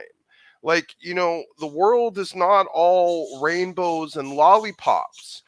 Sometimes you get forced into a position where you are attempting to make a choice that is the least of all evils. And certainly a child would hope to, if it was a female, to marry into a good Jewish family, or be adopted or put in a place of servitude if she wouldn't be able to be married. And I know you guys think of that in some sort of weird misogynistic, sexist way, but if you were to ask any woman born back then what her highest hope was, generally in terms of what she would attain in life, it would be to be married to a good Jewish man. That would be the hope. Some of them didn't get there. Some of them had to, the best hope that they could have would be to work their way into some sort of servant position in some sort of household, and that is what they would hope for. So the idea of a parent wanting to provide for their child by putting them in a position where they would assuredly be provided for and taken care of in an environment that was very dangerous, with a propensity for low expectation of life, low life expectancy. This is one of the best options you could possibly hope for. It's not like you were going to just be able to let them go spend the rest of their days in their room playing Xbox. This is not how the ancient world worked. And of course, naturally, the atheist ignores what reality actually is. They do not consider the existence of moral dilemmas or making the best possible choice of what's available at the time. A bunch of disgusting, immoral hypocrites. If they were to take their place in those shoes of those ancient peoples and those cultures, you know what? They'd be doing the exact same thing. Yeah, and they wouldn't be having a problem with it. Bunch of hypocrites, bunch of immoral hypocrites. Yeah, no welfare state to mooch off of back here. You had to actually work, liberal. Praise. Shalom, brother. Praise is in the chat. Praise and I just had it. Praise, send me a link here at some point if you want to have a chat. You said you wanted to chat with me. Me and Praise Praise and I just had a debate on unconditional versus conditional security. So check that out. That's on Standing for Truth's channel. It was a great debate. I enjoyed it. Yeah, it was. It was. He really did challenge me to look at my position more carefully. Praise clearly spent a lot of time on that too. Like, yeah, he did. For that, he clearly spent a good amount of time researching, which he normally does. He does his research. Praise does do his research when he shows up to debates. I have to give him credit for that. He really does dig deep, and that makes him formidable when it comes to debates for sure. Yeah, his research is probably top notch as far as debating. For sure. For sure. And so, great presentation, Praise. Again, I'm going to watch it again. I've already watched it once, but this time I'm going to take some notes from your opening there. Appreciate that. That was a lot of fun. Hopefully we can have more debates like that, since the atheists are pretty much afraid of me, shaking in their boots, waiting for me to hit in broadcast so they can leave a comment in my comment section. Maybe I should just stream 24 hours, like Praise, so they have no excuse. So they can't put comments. Put comments in. You can't comment while I'm still live. That should be a law against that. Like, that should be the case. If someone is still live, you cannot leave a comment in their comment section. But like a 2-page comment. I had one comment that was literally, if I were to type it out, it would literally be about 750 words. I believe it. Yeah, I think the limit is 500. I don't know how he did it. He must have hacked into the system somehow. And I want to leave this troll comment, this 2-page comment. So let me change the. Yeah, I've had a few people go off in my comment section too. Like, why you wait until after the show's over to be doing this crap? Like, I'm not gonna sit. I just got done with a 3-hour show. I'm not gonna sit here and read Type a for another freaking 2 hours. book in my comment section. You know, when you didn't have the spine to come in the room and just talk to me direct and engage. This is dumb as hell. Because, like the psalmist said, the first to testify always seems correct. The first to Oh, yeah. comment always seems correct. But Oh, yeah. when cross-examination begins, that's when they go run for the hills. They don't want to be Exactly. cross-examined, and it's not as easy to obfuscate, to ignore answers, to strawman, to Yeah. use the logical argumentation in a live stream than it is in a comment section. Yep. Yeah. So They don't want that, truth. They just want to share their opinion. yeah, and that's fine. But don't get upset, when we say that you're wrong, and then you say, no, I'm right. Okay, what now? Let's have no, we don't want to debate. Well, then go back to your hole or your echo chamber and do another Darth Dawkins video. Yeah. Okay. I mean, what do you want me to do? I mean, I'm not going to believe what you're saying until you can actually prove it. Prove it, don't spew it. It is cringy how obsessed you are with Darth in that regard there, Spatchcock. It doesn't make a lot of sense. Well, his channel has grown exponentially after he went on this Darth expedition. Oh, yeah. Everyone loves Darth content, so yeah. Oh, sure. yeah. See, isn't that interesting? That's how you know it's nothing about you, Jeff. You're not interesting enough. You're not interesting enough. You have to reach off of the interesting character profile of Darth Dawkins in order to get anyone to give a crap about anything you say. Right. Ain't that a Shonda? I had a video, and I might have it in my archives, Darth on my channel versus Jefferson, and it was a delight. I must say, it was certainly, the presupposition argument, although I don't use it, it does have its place in Christian apologetics. I know you can't stand it, but well, no, I've also said it has its place. Yeah. I don't deny that. I do think it's misused and misapplied many times, particularly by the Vantillians. But yeah. But what I find rather interesting is that what it has exposed is how much of a coward certain atheists are. Except for Raging Atheist, he's probably the only one who I would not put in this category, because he will debate. Maybe he's just dumb. Maybe he just doesn't realize, how bad. He doesn't realize how terrible he is. That is true. Yeah. So he will not shy from debate. So kudos to Rage, but the rest of them, they seem to have taken their ball, and their ball being YouTube, their football, went home, and they rely on cancel culture now. It seems to win these debates, but what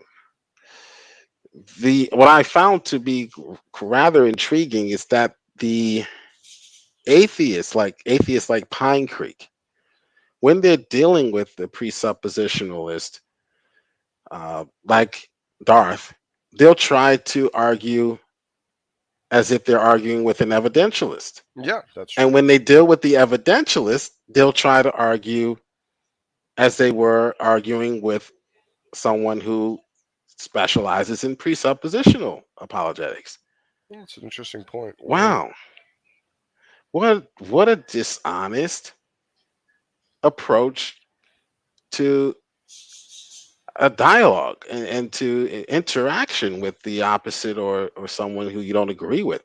So if I can't stand you, I know that your expertise is English. So to prove that you don't know what you're talking about, I'm going to come on and talk to you about philosophy. It's just the amount of dishonesty in this community coming from the atheist is just astounding. Agreed. You know, Yeah, if Maddox called it the other night. He said Pine Creek Doug is just a troll. He's just there to troll and to, he basically is. try to make Christians look a certain way. Do I Straw have man a, positions, ask trolly questions. He's not really sincerely looking or inquiring. do I even have? Let me see if I have a Pine Creek clip. I could have swore I do have one. I was going to save this for another time, but To see if Christians can say whether they believe this or not and without feeling the need to explain why. all right. This is the challenge for Christians. I was going to save this for another video, but since Pine Creep came up, I'll I'll play this now. And maybe I'll do another video on Pine Creep another Oh, you time. should. That would be fun too. Yeah. But listen to how he starts the video. I don't want an explanation, meaning I don't want the context in which these things happen. I just want a yes or no answer. So he begins his challenge already being dishonest before he even makes the challenge. Right. Everything has a context, including you. Facts. Yeah. But liberals hate facts, so that's why they hate context. So they want you to just give a yes or no answer. I guess he wants us to answer yes, do you believe, or no. For example, number one, I believe a snake talked or a serpent talked in Genesis. Do you believe that, Smokey? I do. Oh, I guess you would answer. I mean, I believe in a slightly different potential ancient Near East context. You can only say yes or no. Yeah, I believe or I don't Oh, believe. I can only say I don't get to give any clarification whatsoever. Right. Then, No, okay, that's sure, what he just whatever. said. Yeah, because he's a dishonest atheist. That's why. Okay. Yeah, so snakes and serpents do not have vocal cords. So we believe that Satan was speaking, maybe perhaps not through an audible voice, but the voice that can be heard through the mind. We believe that the serpent or Satan did speak to Eve, to whereby she could understand him. Was it English? We don't believe it was English. English didn't exist, but he did speak to her in a way that she could understand, which led her down the path that she went to disobey God. That's the hard part. And that was the point of this challenge that I made a while back. This is Pine Creek. Say whether or not you believe it without explaining why. Resist the urge. So, Dan Kimball, publicly say, I believe a snake talked in the past. Publicly say, I believe a man lived in the belly of a great fish for 3 days. Publicly say. Or if you don't believe it, then don't say it. But if you do believe it, say it. Publicly. We can't say it privately because that's not good. We have to publicly say it. Yeah. Why don't you publicly debate someone besides when was his last debate? Does Pine Creek ever debate? I mean, he just shows up and kind of seems to troll and stuff. I mean, I don't know if I've never seen him in an actual debate where it's been set up and he shows up and debates something. I mean, I've seen him have people on his channel to debate and he does open up his channel. Yeah, shown up and talk to people. So yeah, I've seen him do that stuff. Yeah, I guess I can't criticize him for that, but yeah, to make if you're gonna make a challenge, make it an actual challenge, not put conditions on the challenge the person can't really explain. Because the way you're wording it is basically not how it's rendered in Scripture. So if a person can't explain and actually correct your straw man, then it's not really an honest challenge. If the premise is false, we can't say a yes or a no to your challenge if the premise is faulty. Pine Creek. I believe that Jesus ordered the stoning of rebellious children And I know there's Christians out there saying, well, children could. Wait, did he? Okay, so he mentioned Jonah. I thought he skipped 2. I believe he lived in the belly. Yes, Jonah did live in the belly of a fish for 3 days. I don't have a problem with that. I don't have a problem with that either. I guess the elephant in the room is that Christians Pine Creek believe in the supernatural. I don't know if that's important to you, or as far as your challenge is concerned. Yes, Christians believe in the supernatural. You don't. Someone found an article where actually apparently some guy was swallowed up by a fish and spit up 3 days later. And no, I'm not kidding. Someone found some. They posted in my side chat. I should go back and try and find it. Yeah, I didn't. I heard him say that on your channel. That's rather interesting. Yeah, it is interesting. Make sure you include his name in the title, so people will tune in. I don't know if he's talking about Pine Creep. His name is Pine Creep, and his channel is Pine Creep at YouTube. All right. If Pine Creep wants to give me a copyright strike, I guess he can do that if that's what he wants to do. Yeah, I don't think he's that way. I don't think he's that way. But I am telling you who he is. His name is Pine Creep, and he's an atheist. All right, so I know I didn't put that on the screen. I hope you do that. Maybe you do that for your Darth videos, for your Darth channel, Jefferson. But I'm not going to do that here. He probably doesn't even know I exist. Well, I did speak with Pine Creep one time, and he went on his script, and I just totally destroyed his little script that he had. And then he tried to change the subject, like most atheists. Do you believe Jesus turned water into wine? Stop asking these dumb anti-supernaturalist questions to Christians. Pine Creek, message to Pine Creek. Christians believe in the supernatural. Your anti-supernatural bias, therefore, is not evidence against the Christian faith. P. Mars, did you want to say anything about this creep? Smokey? Yeah, no, spot on. Yeah, and he does create a lot of false dichotomies many times when he asks questions.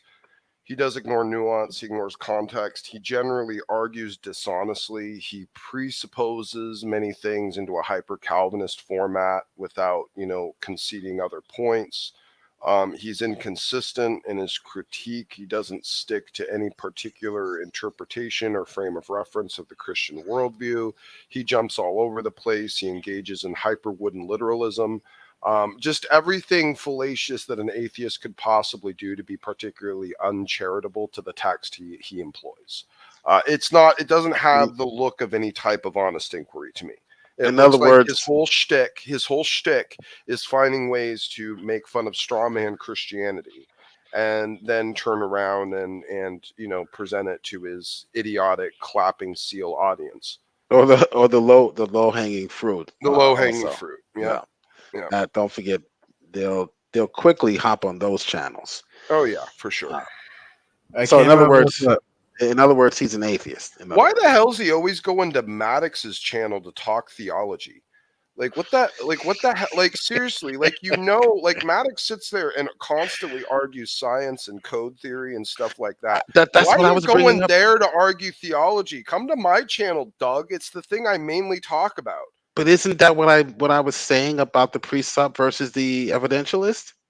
They will go to the precept to talk about the evidence. And then when they are in the room of an evidentialist, they want to talk about origin or ultimate it's kind of weird, but then it's not because it's an atheist. So what do you expect? What were you going to say, P. Mars? I came up with a syllogism the other day. Oh, you did? Okay. All right, let's hear it. Yeah. Premise 1. Okay. Actions speak louder than words. Premise 2. If all you believe in is the physical universe, you would exercise. Conclusion. Fat atheists are theists. Okay. Holy Good one. crap, P. Mars. I don't know if I could defeat that. It is valid and sound. Yeah. That syllogism certainly is true. I don't know if I could if I had an argument against that one. Jamie says maybe he was dead for the 3 days. Talking about the fish, the guy in the fish. Yeah, sure. Was Jonah dead for those 3 days? That's what Jamie holds to. I don't know. I think you can kind of get that from the text in some ways. I don't really care. It's just so like, you want to believe Jonah was like literally resurrected when the fish spit him up. Like, okay, whatever. Like, I tend to think it was just, you know, hyperbolic poetic imagery. But if you guys want to going to take a real literalist poll, well, you're probably a young earther and at least you're being consistent. But I wouldn't take that as the necessary thing that happened. So. But Jamie does hold that. But that's one of the least dumb, crazy things that Jamie believes. So, do you believe Revelation is supernatural, or is that some aspect or certain aspects of Revelation are?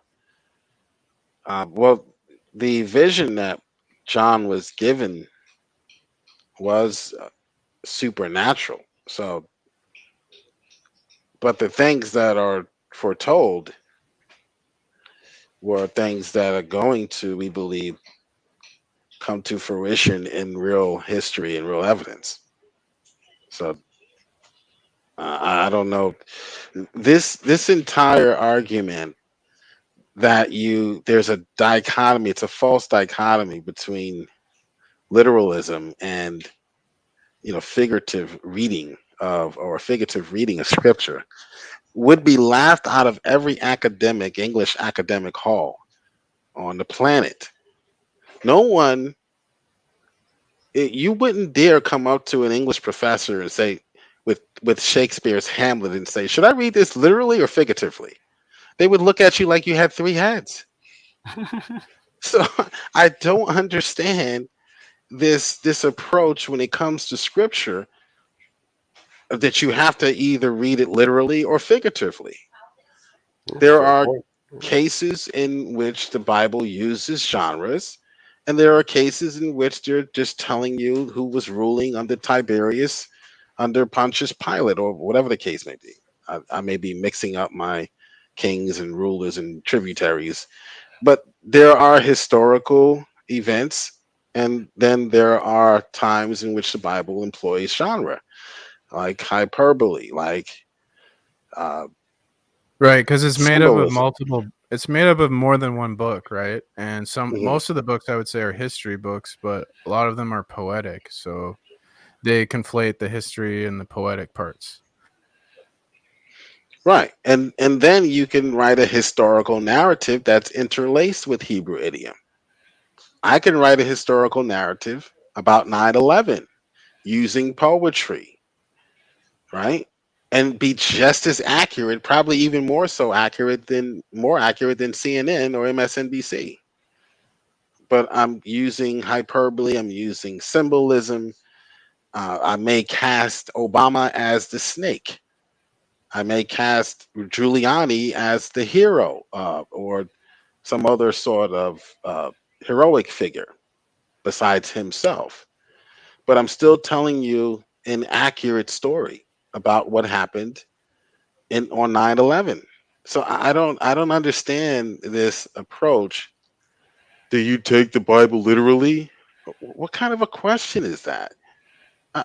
You would be laughed right out of every academic hall, every English language arts department, in every university on the planet, asking that question when it comes to Hamlet, when it comes to Othello. But when it comes to the Bible, the atheist has a different standard of learning or understanding. It's a bias. It's a bias, and it stinks to high heaven. And this is another one. The spine creep has a bias against scripture. So the first question was, I believe that there's a snake. Yes, a snake talked in Genesis. I have no problem with that. I have no problem with taking that literally, but I think there is a nuance that just like the son of Sam's dog did not speak to him, the dog did not develop vocal cords. But Satan or a demonic spirit, he testifies to, he's now a born again believer in jail still, of course. He's in jail for life. I think he's doing like 300 years consecutively. But he testified that this was a satanic spirit. He now knows that, now that he's filled with the Holy Spirit, I believe. And the dog appeared to be talking, but the son of Sam, the dog that was telling him to commit all of these crimes, formerly known as the son of Sam, we know that it was Satan speaking to him, not through his ear, but through the ear of his mind, sort of like mind to mind communication. Now, not telepathy, but sort of like it. So I believe the same thing was going on here in the garden. The snake did not develop vocal cords. But God could have developed vocal cords for the snake just for this purpose. Who knows? So I'm not discounting any other view. But and number two, yes, it's yeah, we believe that a man lived in the body of a fish, a great big fish. And number three, I believe that Jesus ordered the stoning of rebellious children. Be like 25 years old, Doug. Okay, I don't care. He's 25 years old. I believe that Jesus ordered the stoning of rebellious 25-year-olds. Oh, wait, so did Jesus order the stoning of rebellious 25-year-olds? He's using Jesus as a placeholder for God here. I'm assuming. Yeah, he is. Yeah, he does that a lot. Well, Jesus drowned the babies in the flood. Yeah, he does that a lot. Yeah. I guess he's playing on the whole fact that Jesus is God. Christians believe Jesus is God. Therefore, Jesus did. Oh, that's fine. He could do that. It's not going to trigger me because he's not demonstrating that any of these things are immoral. So, does Jesus order the stoning of rebellious children? Now, he wants us to accept this rendering of Deuteronomy 21. He wants us to accept this, his rendering. I believe that Jesus ordered the stoning of rebellious, dangerous children. Yes. Those children who were a threat to the community, who were a threat to.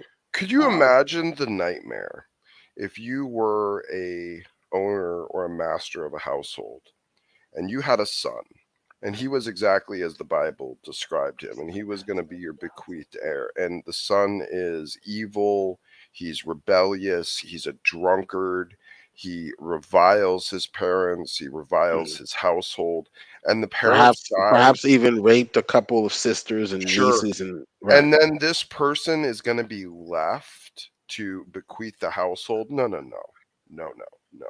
No, you remove that piece of trash, and it's a danger to the entire household and all the people there to not do that. So so clearly this was extreme incident. Again, they assume the worst of the Jews. They assume like the Jews didn't actually love their children.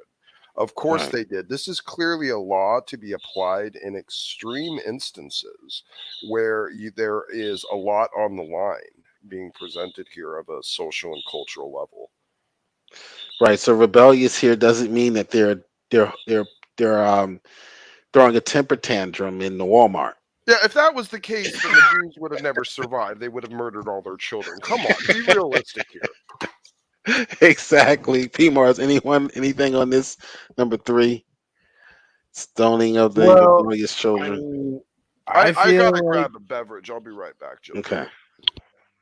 I feel like no one is innocent, right? Like not even a baby, because I mean they might technically be innocent, but they will be corrupted soon by the world if they are, right? So I don't think anyone's innocent, and like I mean if God says, I just feel like whatever God says is good. So like if God said to, kill someone, then you kill them. I guess like just the way it's the way it is. Question for all three people live now: how do you define revelation? That's God revealing something. God Well, revealing something. That's it. I think the original sin, like if you notice, they ate from the tree of knowledge of good and evil, right? So what is a knowledge of good and evil? In my opinion, they were playing God and saying this is good and this is evil, like determining what is good and evil for themselves rather than listening to what God said, right? And so this is exactly the same sin a lot of these atheists will do, is that like even if I create a moral system, right, even if it's like righteous, it's still wrong because I'm replacing my moral system with God's. Like even if it's a good system, it's still wrong. And that's what these atheists they try and do is this is the original sin. They want to usurp God's morality for their own morality, and it's only God is allowed to decide what is good and evil. Yeah, exactly what the sin in the garden was. Right on, P. Mars. Vecco wants to know, this is who this is. This is Pine Creep, not Pine Creek, but Pine Creep. And he has a challenge for Christians. This is from his YouTube channel, Pine Creek. So we've gone over 1, 2, 3, and 4. Yeah, the rebellious children there were more like you're joining ISIS, which is punishable by death, rather than a child in America still today. You join ISIS, you If I could will be up elaborate on real quick. charge of treason, which is punishable by death, rather than a child throwing a temper tantrum in Walmart. What were you going to say, P. Mars? So I was actually just reading this today, and I think this applies because like all these atheists promote humanism, right? And so again, of course, this is my Bible scholar that I'm in love with, right, Jacques? He says, "Man himself is exalted, and paradoxical thought." Or sorry, man himself is exalted, and paradoxical though it may seem to be, this means the crushing of man. So he's saying when we exalt man, it results in a crushing of man. Man's enslavement is the reverse side of the glory, value, and importance that are ascribed to him. The more a society magnifies human greatness, the more one will see men alienated, enslaved, imprisoned, and tortured in it. Humanism prepares the ground for the anti-human. We do not say that this is an intellectual paradox. All one need do is read history. Men have never been so oppressed as in us. Oh, this cuts off. Men have never been so oppressed. Let me see. Men have never been so oppressed as in societies which set man at the pinnacle of values and exalt his greatness or make him the measurement of all things. For in such societies, freedom is detached from its purpose, which is we affirm the glory of God. Amen. Amen. Yeah, when you deny God, look what happened to Europe. Europe is a shell of itself. When you deny the God of the Bible, you ultimately will place man in that position where God should be. And then you get Stalin, you get Hitler, you get Biden. All right, so number 4. We're up to number 4 now. Own it. I believe Jesus said that the Israelites could take virgin women for themselves and give 32 virgin women to Jesus through the Levites. Numbers 31. Oh, James White hated that one. Who hated that one? I love that one. Yes, war brides are still a thing of war. And they still exist today. Let me show you some pictures of some war brides. If you don't believe me, go research for yourself. Just Google war brides, and you'll find that men who fought for this country took wives back to the States. So they're called war brides. Now, your job would be, skeptic, you would then, the onus on you, and I said this in a conversation I had with an atheist on someone else's channel, the onus would be, I think it might have been praise, would be for you to prove that the war brides of in the ancient Near East under the Israelites were forced to marry. You haven't proven forced marriage simply by denoting or stating the fact that there were women who were married. That's not proving forced marriage. That's not proving rape. Okay. Otherwise, you would have to condemn this man who fought for your butt to sit on the internet and say such racist things about the Hebrew culture and the Hebrew people. Raise it! Just raise it! Just raise it! Just raise it! You would have to also consider this man, this white man, to be a rapist or someone who is engaging in sex trafficking or forced marriage, which is rape. I think it was the Raging Atheist during his debate, actually, with CJ, where I asked this question in the Q&A session of their debate. And of course, Rage had no answer. He had no evidence. He admitted, I have no evidence that the Israelites forced women to be raped or forced women to be married or into a marriage contract. No evidence. Once I brought up the fact that Americans took war brides from other countries back to the States and married them, there's no argument there because you're going to have to assume the same of our American citizens, that this lady here with this soldier is being forced to be his wife. Looks like she's pretty happy to me. And looks like this young lady on the right, and they've already had 3 kids. Looks like maybe those were her kids that were left behind after he destroyed their village with his napalm, with his Black Hawk. I don't even know if they had Black Hawks back then. With his weaponry that he used against probably her husband, who fought in the Viet Cong or for the Vietnam or for Japan. Probably her husband. I think this is Japanese. Right? Is that rape?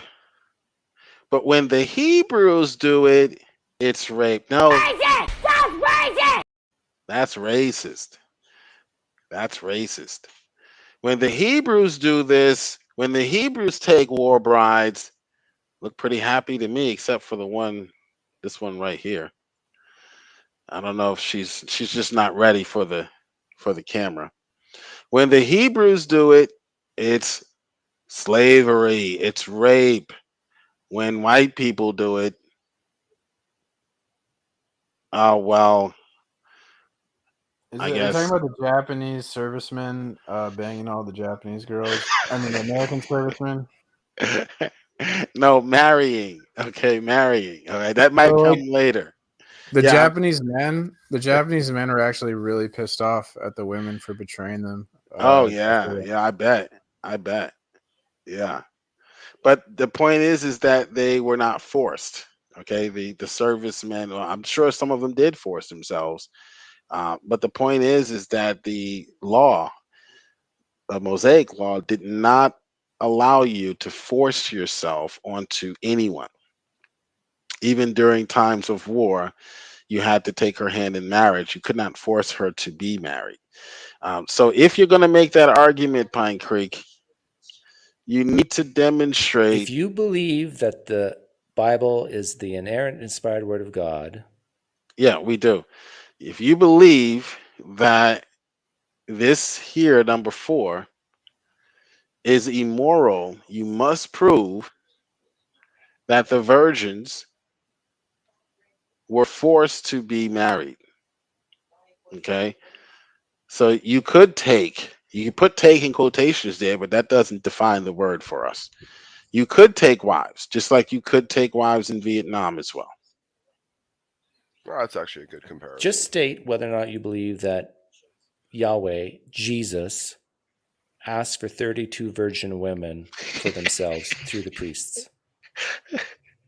I believe that Jesus sanctioned abortion, killing of the unborn. If All right. Did you just want to say something about the war brides? Yeah, no, I think it was a good point. And again, it's this idea that, well, I guess they should have just been left alone to be rape fodder in the middle of the wilderness. I guess that would have been. See, it's this idea that like atheists always know it would have been better if it would have been done any other way than how it was actually done. And it's just a fallacious, stupid argument. They don't consider the ramifications of the alternate of the decisions that are presented. You know, it's all about, well, it's something that's not great because it's not pristinely great in accordance to my, current moral standard that I absolutely have no justification for. I'm going to therefore condemn it.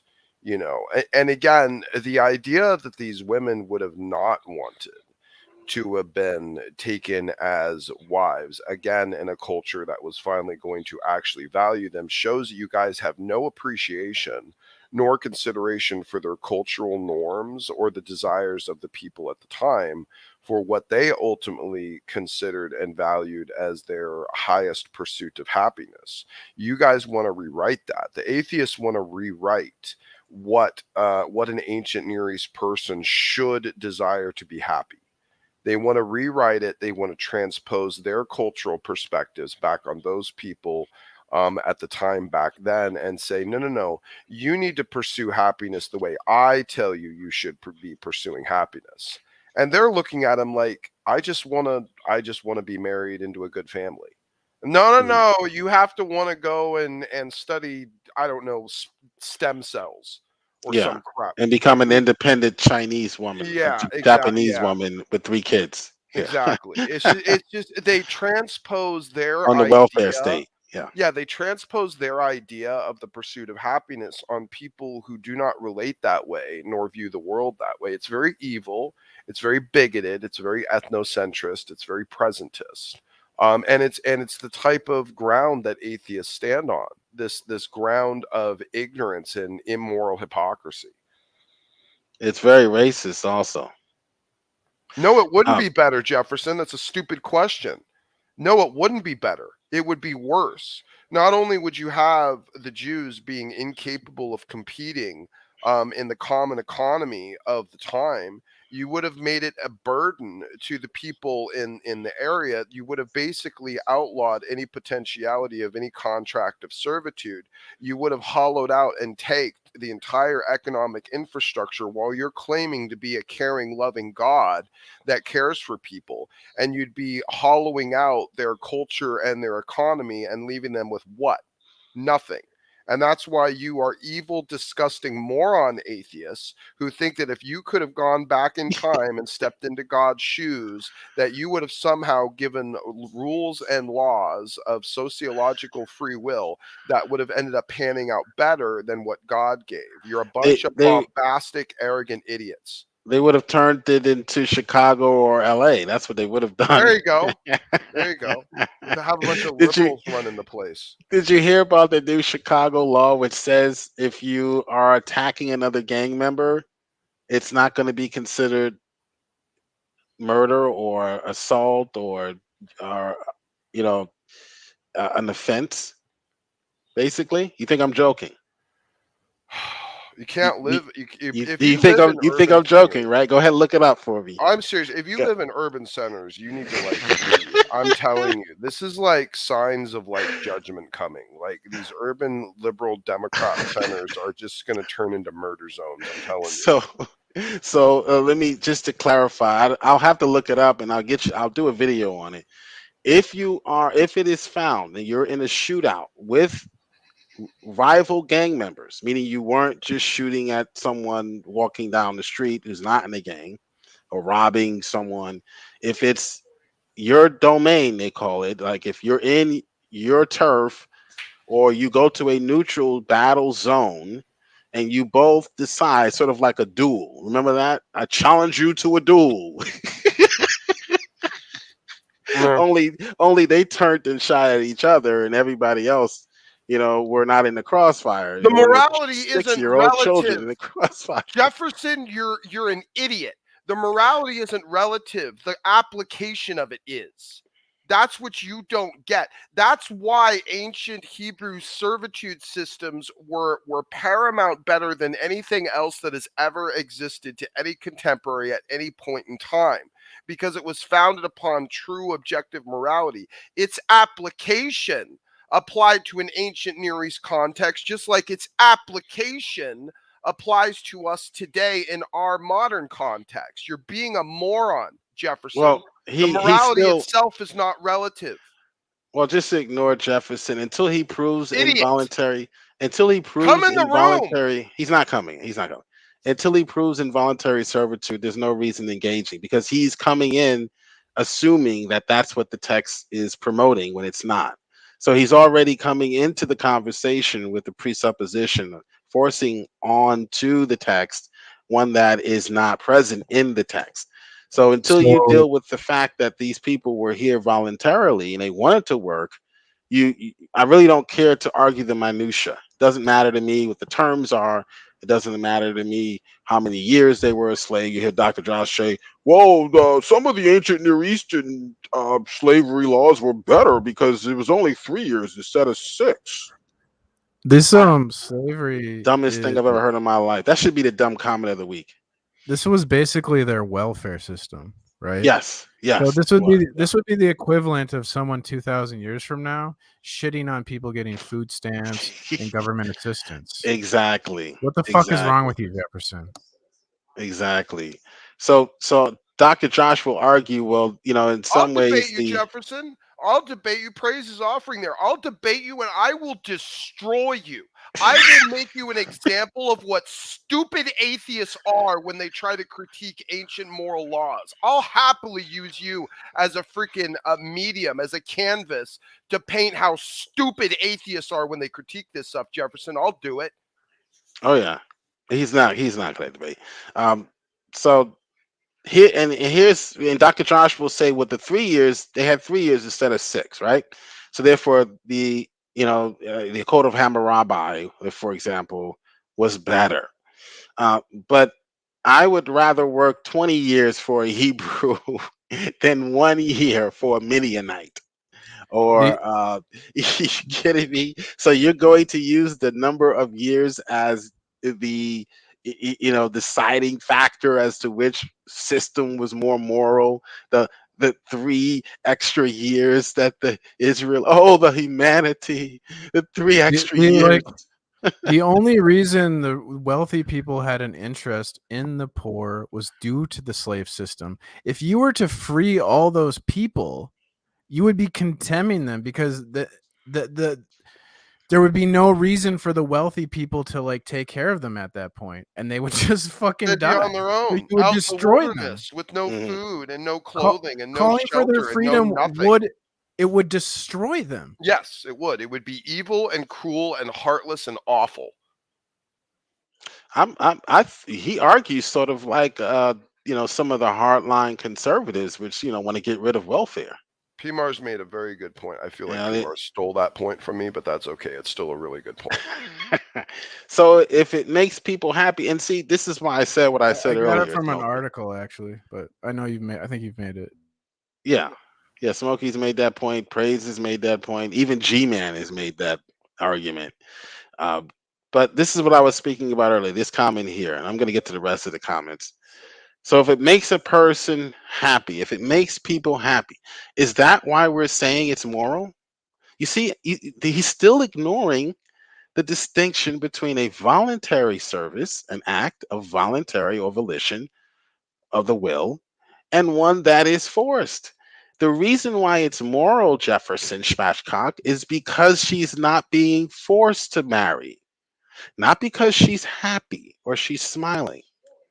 You have to demonstrate that there is that her will is being violated. That she's saying, you know what, I don't want to marry. I don't want to go back to the United States with you. I want to stay here and breathe in napalm for the rest of my life. That's what you have to prove. And then they said, nope, you're coming with me. We're forcing you to come. You need to demonstrate that. You need to prove it, not spew it. That's the atheist problem. They come in with their presuppositions, their, I guess, projecting what their ancestors did to blacks here in America onto the onto the Israelites when without proving it. Prove it, don't spew it, Jefferson. Shouldn't the point be in the debate that the issue? Let me remove this for a second so we can read these comments. God's sakes. Shouldn't the point of the debate be that the issue is better understood by the audience and participants involved? Your WWE apologetics. Why are is you bringing up the irrelevant. WWE when you look like a fat 80s wrestler? Right. The point of the debate should be that you would bring your assertions to the table and have them cross-examined. That's the point of debate, not you just spewing out a bunch of commentary without anyone having the opportunity to cross-examine or to challenge. Smokey. Yeah, indeed. And now Jefferson is moving into the great caveat, the great little pocket that atheists try to sink into. Why didn't God rewrite reality? Yeah, that's basically what they ask. That's their last resort. That's when you know you've resort. won. That's when you know exactly. you've won the debate. Why didn't God create a different reality? At that point, Right. we're not even talking about the same topic anymore. It's funny because I feel like when I talk to an atheist, they view the atheists view themselves as a chosen people here to help the Christians teach us that our God is evil. Why didn't God rewrite reality to appeal to my low-thinking, dim-witted, subjective observations? Why, oh why? Why didn't God rewrite reality bow to not to my will to write reality in such a way where this thing that I have no good justification to despise is actually despised and non-existent? Why oh why didn't God create a world where there was no substance to the application of work or servitude, where people didn't have the value of character to earn things? Why didn't God write a socialist reality? Jefferson, that's exactly what you're asking. Just come out and say it. Yeah. Progressive socialist. Idiot. You're an party, idiot, Spatchcock. Democratic. The reason atheists can't understand, right? Because Christianity teaches us that there's a benefit to suffering and pain, right? Atheists, they can't see any positive about suffering and pain, and that is the big gap between us. Like they'll never unless it's understand people us. who don't want to get the jab. Then if they lose their jobs, then that's too bad. Suffer and die. But yeah. I mean, if you're going to view suffering and pain as like the greatest evil, you're never going to be able to make sense of reality, and you're never going to grow because you're going to avoid challenging yourself, which causes suffering and pain. Spatchcock, our answers don't require the rewriting of reality. Yours do. That's the difference. That's what you can't get your little tiny dim-witted brain around. Do you think Jefferson God would have included atheists in his new world of, perfection and, this utopian society? You think he would have included you? No, he would not have. So, dude, we might want accept to come that up with reality another had an argument. intention. We accept that reality had an intention to its creation, Jefferson, and that intention cannot be violated. And certainly, just to placate some dumb internet atheists, unsubstantiated emotional placations. That's not. God does not bow to you in that regard, Jefferson. Bro, I guarantee you at one point, God had created this world that the atheists want where there was no suffering and pain. And Jefferson was there bitching about that world too. But let's read the comment to see how many assumptions are actually read into the text that aren't there, that you haven't proven. That's why debate is necessary. That's why Dr. Josh was made to look like the fool that he is, because once the debate topic was on the table, all of his Dr. assertions. Josh has embarrassed himself as a scholar with the positions he's taken amongst Christians. Christians that have any semblance of decent critical thinking or ancient Near East context would find the arguments that Dr. Josh puts out to be comical, laughable at best. While I will not criticize the fact that he has an adequate level of study of ancient languages and in some periphery of ancient cultures, he has failed wholesale at any critical application of the philosophical carry through of the data that he has gleaned. So it is a pure shame to him, the arguments that he makes, which is why we look at him not as an authority, but just as the giggling doctor that sits next to Schuyler Fat Fiction. Let me read the comment, and I'm going to show you what the atheists specialize in. They don't specialize in debate and actually proving, but spewing. So a group of chosen people granted divine law directly by a morally perfect deity can only be made to take care of the poor through the establishment of a slave system. So he's playing on the word slave as an emotional, using the word slavery or slave as if the word slave meant the same to them as it does to us. Yes, they had a system, but a system of work, not a system of enslavement.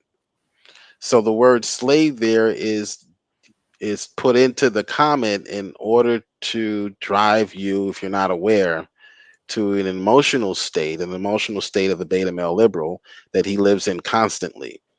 So if you're a Christian and you're listening or watching, you must understand that the slave system was a system of work. So we can remove that word slave and put a work system, and that would render more accurately what was actually going on in the text. Yes, the establishment of a work system was the response to poverty, that you would work your way out of through poverty. Okay, hopefully through and out of. Instead of a welfare state, which is what we decided to do in the 60s and 70s, where people would not work their way, where people would just collect and other people would work. So, yeah. You're a liar, Spatchcock. You're a liar. The data points he presents are part of scholarly consensus. The philosophy is not. That's what you horrible, disgusting, lying, scriptural perverts constantly do. You try to posture this clown as if he's actually presenting the philosophy and the actual cultural critique the way that scholarship does, and he doesn't. He has come to his own independent, ethnocentrist, bigoted conclusions, and that's why he's a joke, and you're a bigger joke trying to lie for him. May I read from a scholar that's not a joke? Well, this is a bit long, but I mean, I think you guys would be interested in it, and it's about slavery. It's a joke. I don't. Okay, he says, Christian history took an incredibly sad turn in two other areas. The first concerns slavery. Okay, not all at once, but progressively under Christian influence, and not because of technical improvements, as often stated today. Slavery disappeared in the Roman Empire. It persisted, however, in remote corners of the Carolingian Empire. We may note, meanwhile, two currents. Let's see, one from the north, the other from the Mediterranean. Two currents of slavery. Thus, the proclamation that everyone in the kingdom of France is free was correct, and it was was even allowed that the moment slaves arrived in France, the mere fact of setting foot on French soil made them free. This is wholly in keeping with Christian thinking. Nevertheless, from the 15th century, development of knowledge of Africa, and then especially in the 17th and 18th century, we have the familiar and dreadful history of enslaving Africans, who were torn from their own country and transported to America. What accusations have been made against Christianity and Western civilization, and rightly so. How lightly the revelation in Christ was taken, which would have totally and radically, unreservedly forbidden slavery. In the Middle Ages, the traffic in slaves would undoubtedly have led to excommunication. It is a curious fact, however, that apart from some conscientious historians, no one has put the elementary question how it was that a few Western navigators could round up thousands of slaves from among peoples who were by no means sheep-like. Could 100 French sailors, even though armed with muskets, attack a tribe of several hundred hardy warriors and seize a cargo of slaves? Such an idea is pure fiction. For centuries, Muslims had regularly cropped the black continent for slaves. Seizing Africans as slaves was a Muslim practice from at least the 10th century. The African tribes were in this case attacked by considerable armies and veritable invasions, of which we shall have to speak later. The Muslims carried off to the east far more black slaves than the Westerners ever did. In the 11th century,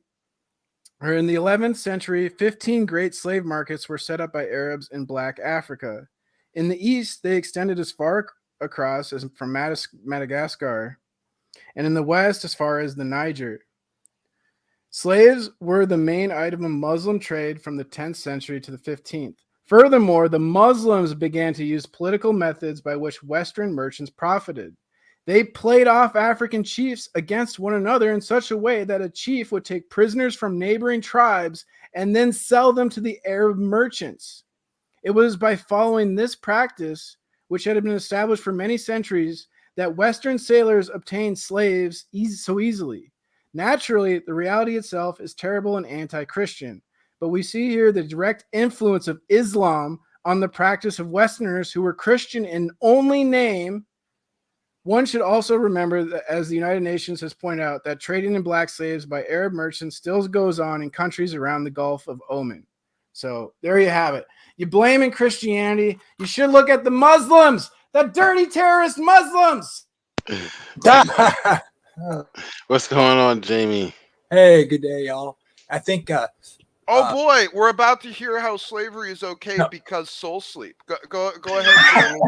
Give us the argument. You got me, man. You got me.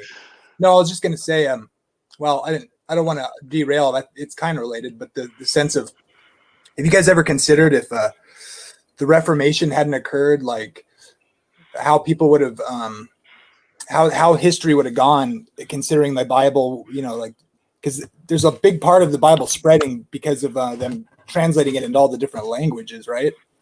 Eventually, slowly but surely. And I just wonder how the world would have gone if that hadn't happened and the Catholic Church had retained control over Scripture and over the people. I'm sure slavery would have been a lot more brutal for longer. Maybe that's a faulty conclusion, but it seems like God's work was doing work there. We would all be slaves of the Pope. Yeah, I would think so. And how would the Bible? I think literacy in the world is as much as it's grown is a result of the Protestant Reformation.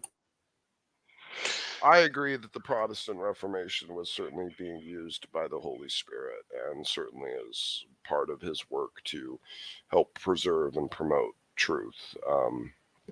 Yeah, I agree with that. And also I agree with it in the sense that it also refutes and condemns all the stupid SDA doctrines that float around out there. So. Maybe. Well, let me read this comment here. Dr. Bowen frequently quotes the conclusions of established scholars. Yeah, but none of those established scholars have established forced servitude being forced on, or we'll take my biblical challenge, which I gave in the first 5 minutes of this stream, and pass, or be able to refute it.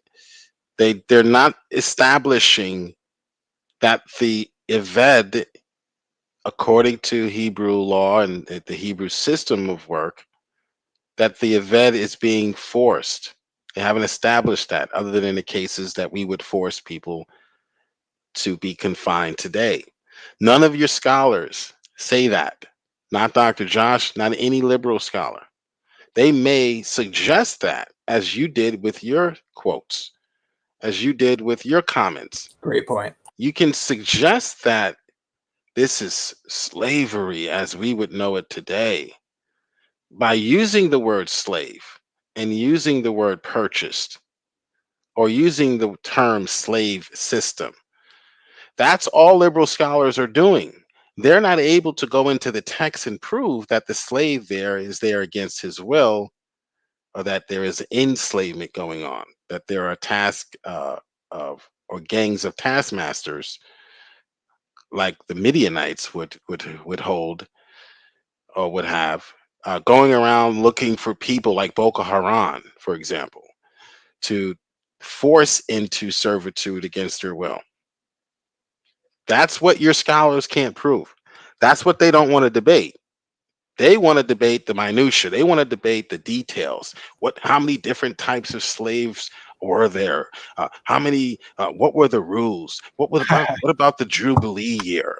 And what about all these things? But all while be it ignoring the fact that the individual said, "Yes, I want to enter into this agreement." The Jews were this is another thing they need to remember. The Jews were forbidden by law to own a stolen person. So someone who had been kidnapped and put into a state of forced enslavement, it would be against the law for Death a Jew penalty, to right? own that person. Wasn't there a death penalty if you did that? Yeah. It was a death penalty if you were found to possess that person. So were they the supposed to be Jews treated like an Israelite too, or not? There is a slight difference, right? But If they wanted to be an Israelite, they would be treated like an Israelite, even though they were a foreigner. They would be adopted. Right. They Sorry to would interrupt you guys. they would become Israelites. They would worship Yahweh. You couldn't worship Molech anymore. If you're trying to worship Molech in the land of Israel, they'll find a way to get rid of you, I would think. Yeah, probably kill you. That's like being an American and saying, "Well, I'm going to practice jihadi. I'm going to practice jihad." Well, yeah, and if you read the fourth commandment, right. When you read it, it says you have to let everybody keep the Sabbath, or so exactly. Yeah, that would be considered. Yeah, that would be considered treason. So why couldn't the Israelites protect their sovereignty? Why if couldn't you they do it? conceded, let's say even you conceded, which I think is completely unjustified, but let's say you conceded that the Jews were purchasing people that have been forced into slavery. What those people would be moving into in the Jewish legal system would be miles better than anything they were experiencing in a nearby culture. So even then, those people from their perspective would have been all too happy to have ended up being sold if that was the case. Their life of the forced servitude they were currently in was terrible. Right. So this is a case in which they escaped that. Correct. Right. So yeah, they escaped that, and then they would not be that purchased. I'm saying that's even the case, but let's say like Smokey's cousins who could have been. It could have been the case. Yeah. It could have been. I mean, it maybe in a few instances it even could have been. Yeah, and we saw that in the antebellum South with free blacks, right, who would purchase the slaves. Even they would even go to auction sites, and purchase slaves in order to give them an actual chance to inherit property and be independent. That was the goal, and such was the case in Israel. Are you saying like it would be like when Mexicans sneak in the border and like pick the fruit and stuff that nobody wants to do as a job, but they're happy to do it? That sort of thing. I would remind Jefferson that the 13th Amendment still identifies our current members of the penitentiary system to be, property of the state. Ward of the state. Are owned. They are owned. They are owned by the state collectively. You, Jefferson, are a happy slave owner. Did you know that? Every year that you pay taxes, you pay for the housing and room and board of a whole bunch of slaves in your local jurisdiction. So you're a happy, content slave owner whining about slave owning. It really, truly is incredibly. I have a confession. Stupid hypocrisy. Go ahead, Jamie. I owned slaves, or my family did, in the sense that they owned and ran a nursing home filled with Medicaid patients that were homeless and were wards of the state. Sure. Yeah. There was 30 of them. They didn't do much work, but owning also entails, and this is the thing you want to ignore, Jefferson. Owning entails responsibility for as well. Right. Well, you also want to ignore the fact that the ownership, in order to make your argument, the ownership is a forced one, and it's a forced ownership. Yeah. That's the assumption that these atheists keep reading into the text or even our argument. They do. And if you're going to deal with them, you have to keep pointing that out, because they're going to keep doing it because they're atheists. They're just practicing their job description. Exactly. They're dishonest. That's just who they are. So look at the slave. Look at the slave servant relationships and how they evolved and were presented in actual cultural context. Go read the Book of Ruth. Go look at how. Yeah, that's really complicated too, even in modern times. It is. Like, it's not always how everybody thinks, where it's like, like those movies where they're whipping slaves, which they did, of course, and it was horrible. But my point is, it wasn't always so cut and dry. Some slaves, like also in America, became like associated with the household, like, probably not like Django, but maybe stuff like that. And some were treated as like even be able to become scholars or become very much educated in certain circumstances. I mean, this is few and far between probably, but it's not super clear how that is depicted often, I think. See, look how disgusting the liberal is, and all they want to do is to be able to change the wording of the 13th Amendment. If you change the wording, it doesn't change the matter of fact, Jefferson, that every society, every civil society since the beginning of time had to do something with this deviance, and it was always a form of servitude or slavery, always, where their freedom was annexed and they are moved over into a state where they are then in the service of the collective good of the society that they themselves harmed. In fact, it's actually far more moral, in my mind, to have a system where you would have someone that would cause an injury to an individual in society or society at large, and then therefore that person was forced to be put in a position to rebuild that which they injured, as opposed to today, where we take these people, we do not put them in a position to rebuild anything that they've damaged, but we stick them in a tight, cramped, antisocial environment where they will also likely be beaten, abused, used with chemical warfare and mace and all this other stuff. Not today, Smokey. Now they just let them out. Well, that's true. But you liberals don't have a bleeding heart to the state of affairs or treatment of current modern day slaves. You just want to redefine what a slave is, see? And you want to remove the slave verbiage from the 13th Amendment so you guys can ignore what is actually going on and you can try to posture in your failure. No, all of you are fine with slaves. All of you participate in slaveholding every single day. In fact, actually, Jefferson, you're enjoying the benefits of slaveholding by even participating in this stream with your digital devices that were constructed in a foreign country that's primary workforce is most likely slavery, such as China or India. So you yourself, by simply the participation of the modern comforts that you enjoy, including participating in this stream, are more than happily indulging in, engaging in, and promoting slave activity the world over. There you go. You're a giant idiot hypocrite, Jefferson. Yeah, I put Jefferson in timeout until he can prove that the slavery that was commonly practiced, quote unquote, slavery. Let's hear it, Jefferson. Was of an involuntary nature. When you come to the table with evidence, I'll listen to what you have to say about every time the word slavery is used in the Bible. Until then, we don't care. We're tired of posturing and stupid points, Jefferson. It's not, there's not a single thing you haven't brought up in side chat that I've then refuted and then you've jumped to another topic. This is why I hate chat rats.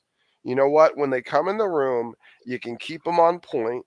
You can make sure they answer the question and the objection. They don't get to jump from tree branch to tree branch to tree branch and constantly change topic when they're getting destroyed. There's not a single thing you didn't point in side chat, Jefferson, that I didn't completely annihilate. And you know how I know that you knew that is because you didn't stick to the point. You abandoned. Right. You didn't give a retort. You just jumped to another topic. So even you know that I've destroyed every idiot point you have to present on this topic, and I'll happily do it in an open forum as well. This is from looks like another atheist. I think this might be Slim Jim.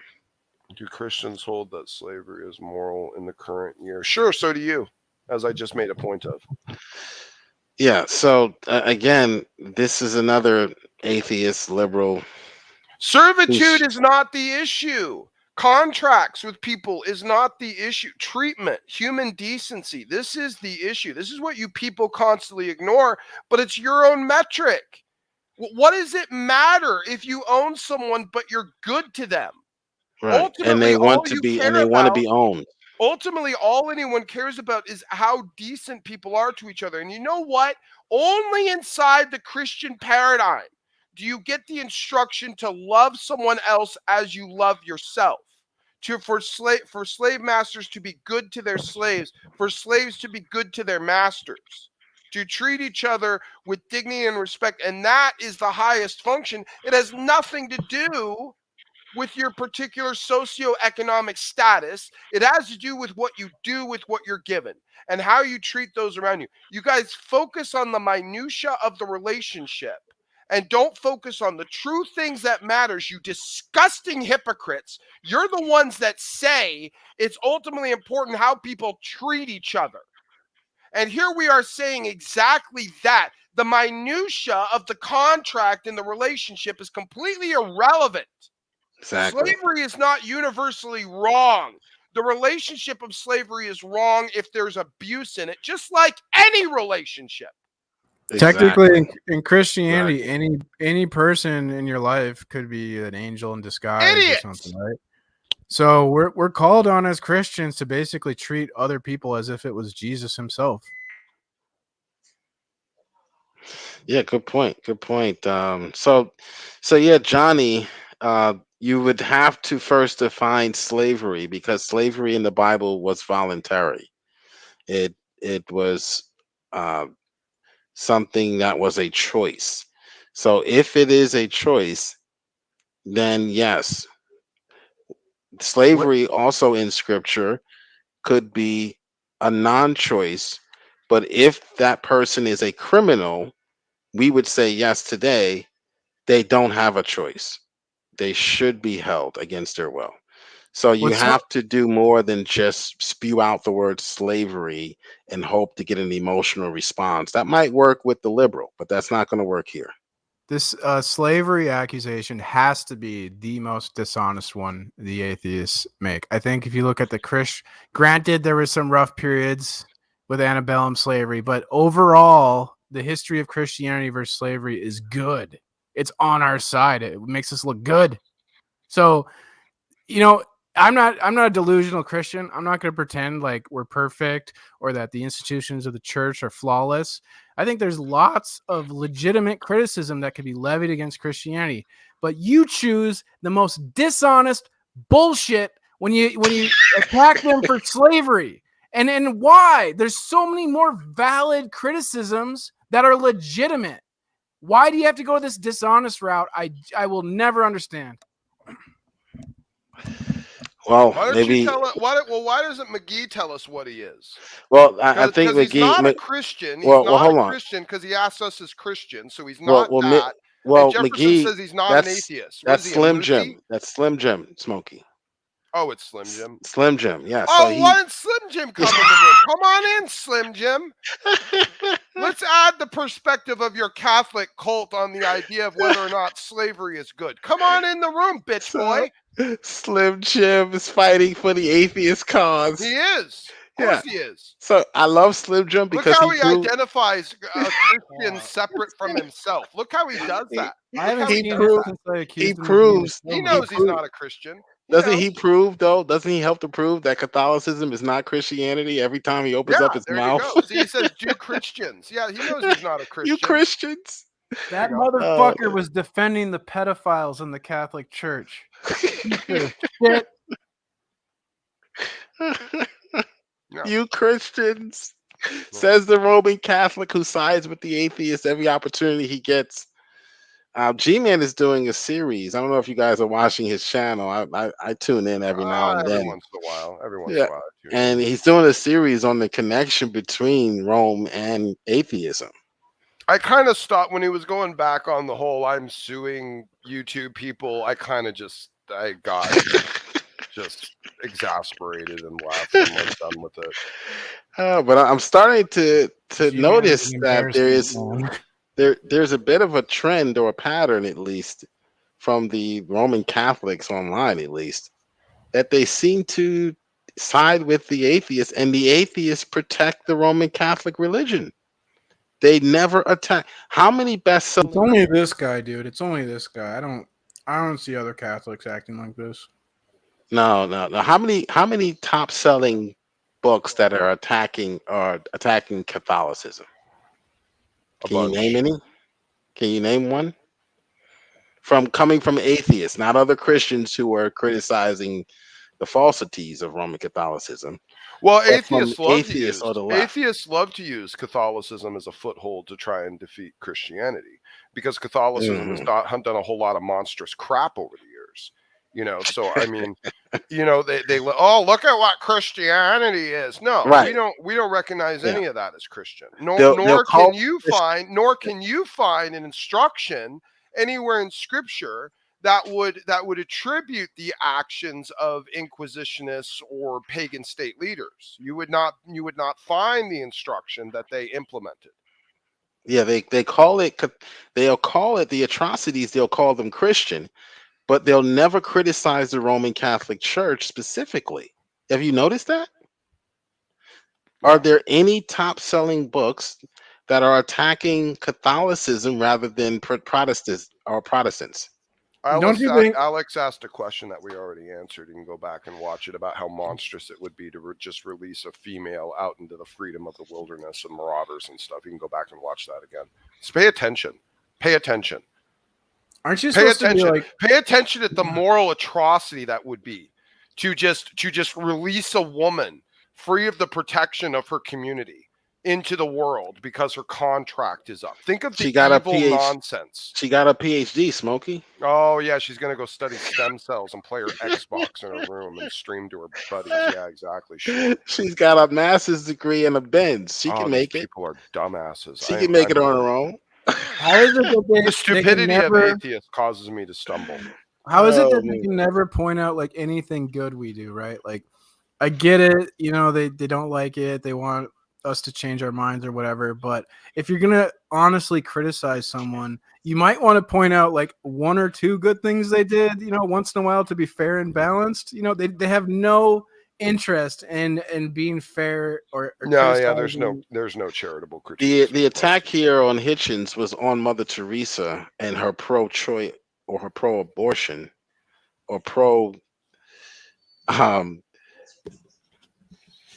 pro-life stance, not on anything else regarding Catholicism. My mom loved Mother Teresa, and I never got it. Once again, Jefferson, stop lying. Okay, tell the truth. What's the best though, man? I've been in this server, and there's an atheist named Albedo, and I actually like him, right? Because he's not one of these atheists that hates Christianity, and he's into philosophy. So like, atheists piss him off, right? Because he thinks atheists are so philosophically inept in the arguments they make, like, there's no evidence and shit. He thinks it's all ridiculous. So I'll listen to him grill atheists, and it's great because he's an atheist himself, and he's exposing their ridiculous. I used to like that about Godless Girl. She would do the same thing. Yeah, and like every time I hear him do this, I love listening to this shit. He's way better at like philosophy than me and deconstructing their bullshit. And when he does, and then every time he does it, they get angry, and he has to tell them like, "Calm down, I'm an atheist too." Like, every time. It's kind of funny.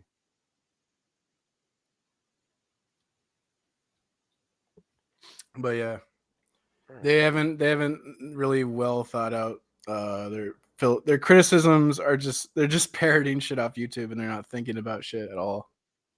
Well, I have to run. I have some things to do, and I have to get some lunch as well. But thank you for having me, Jill. This was a fun time. Thanks for inviting me on. And yeah, have yourselves a great day, guys. Appreciate it. God bless. Are you gonna unban me, or am I still banned?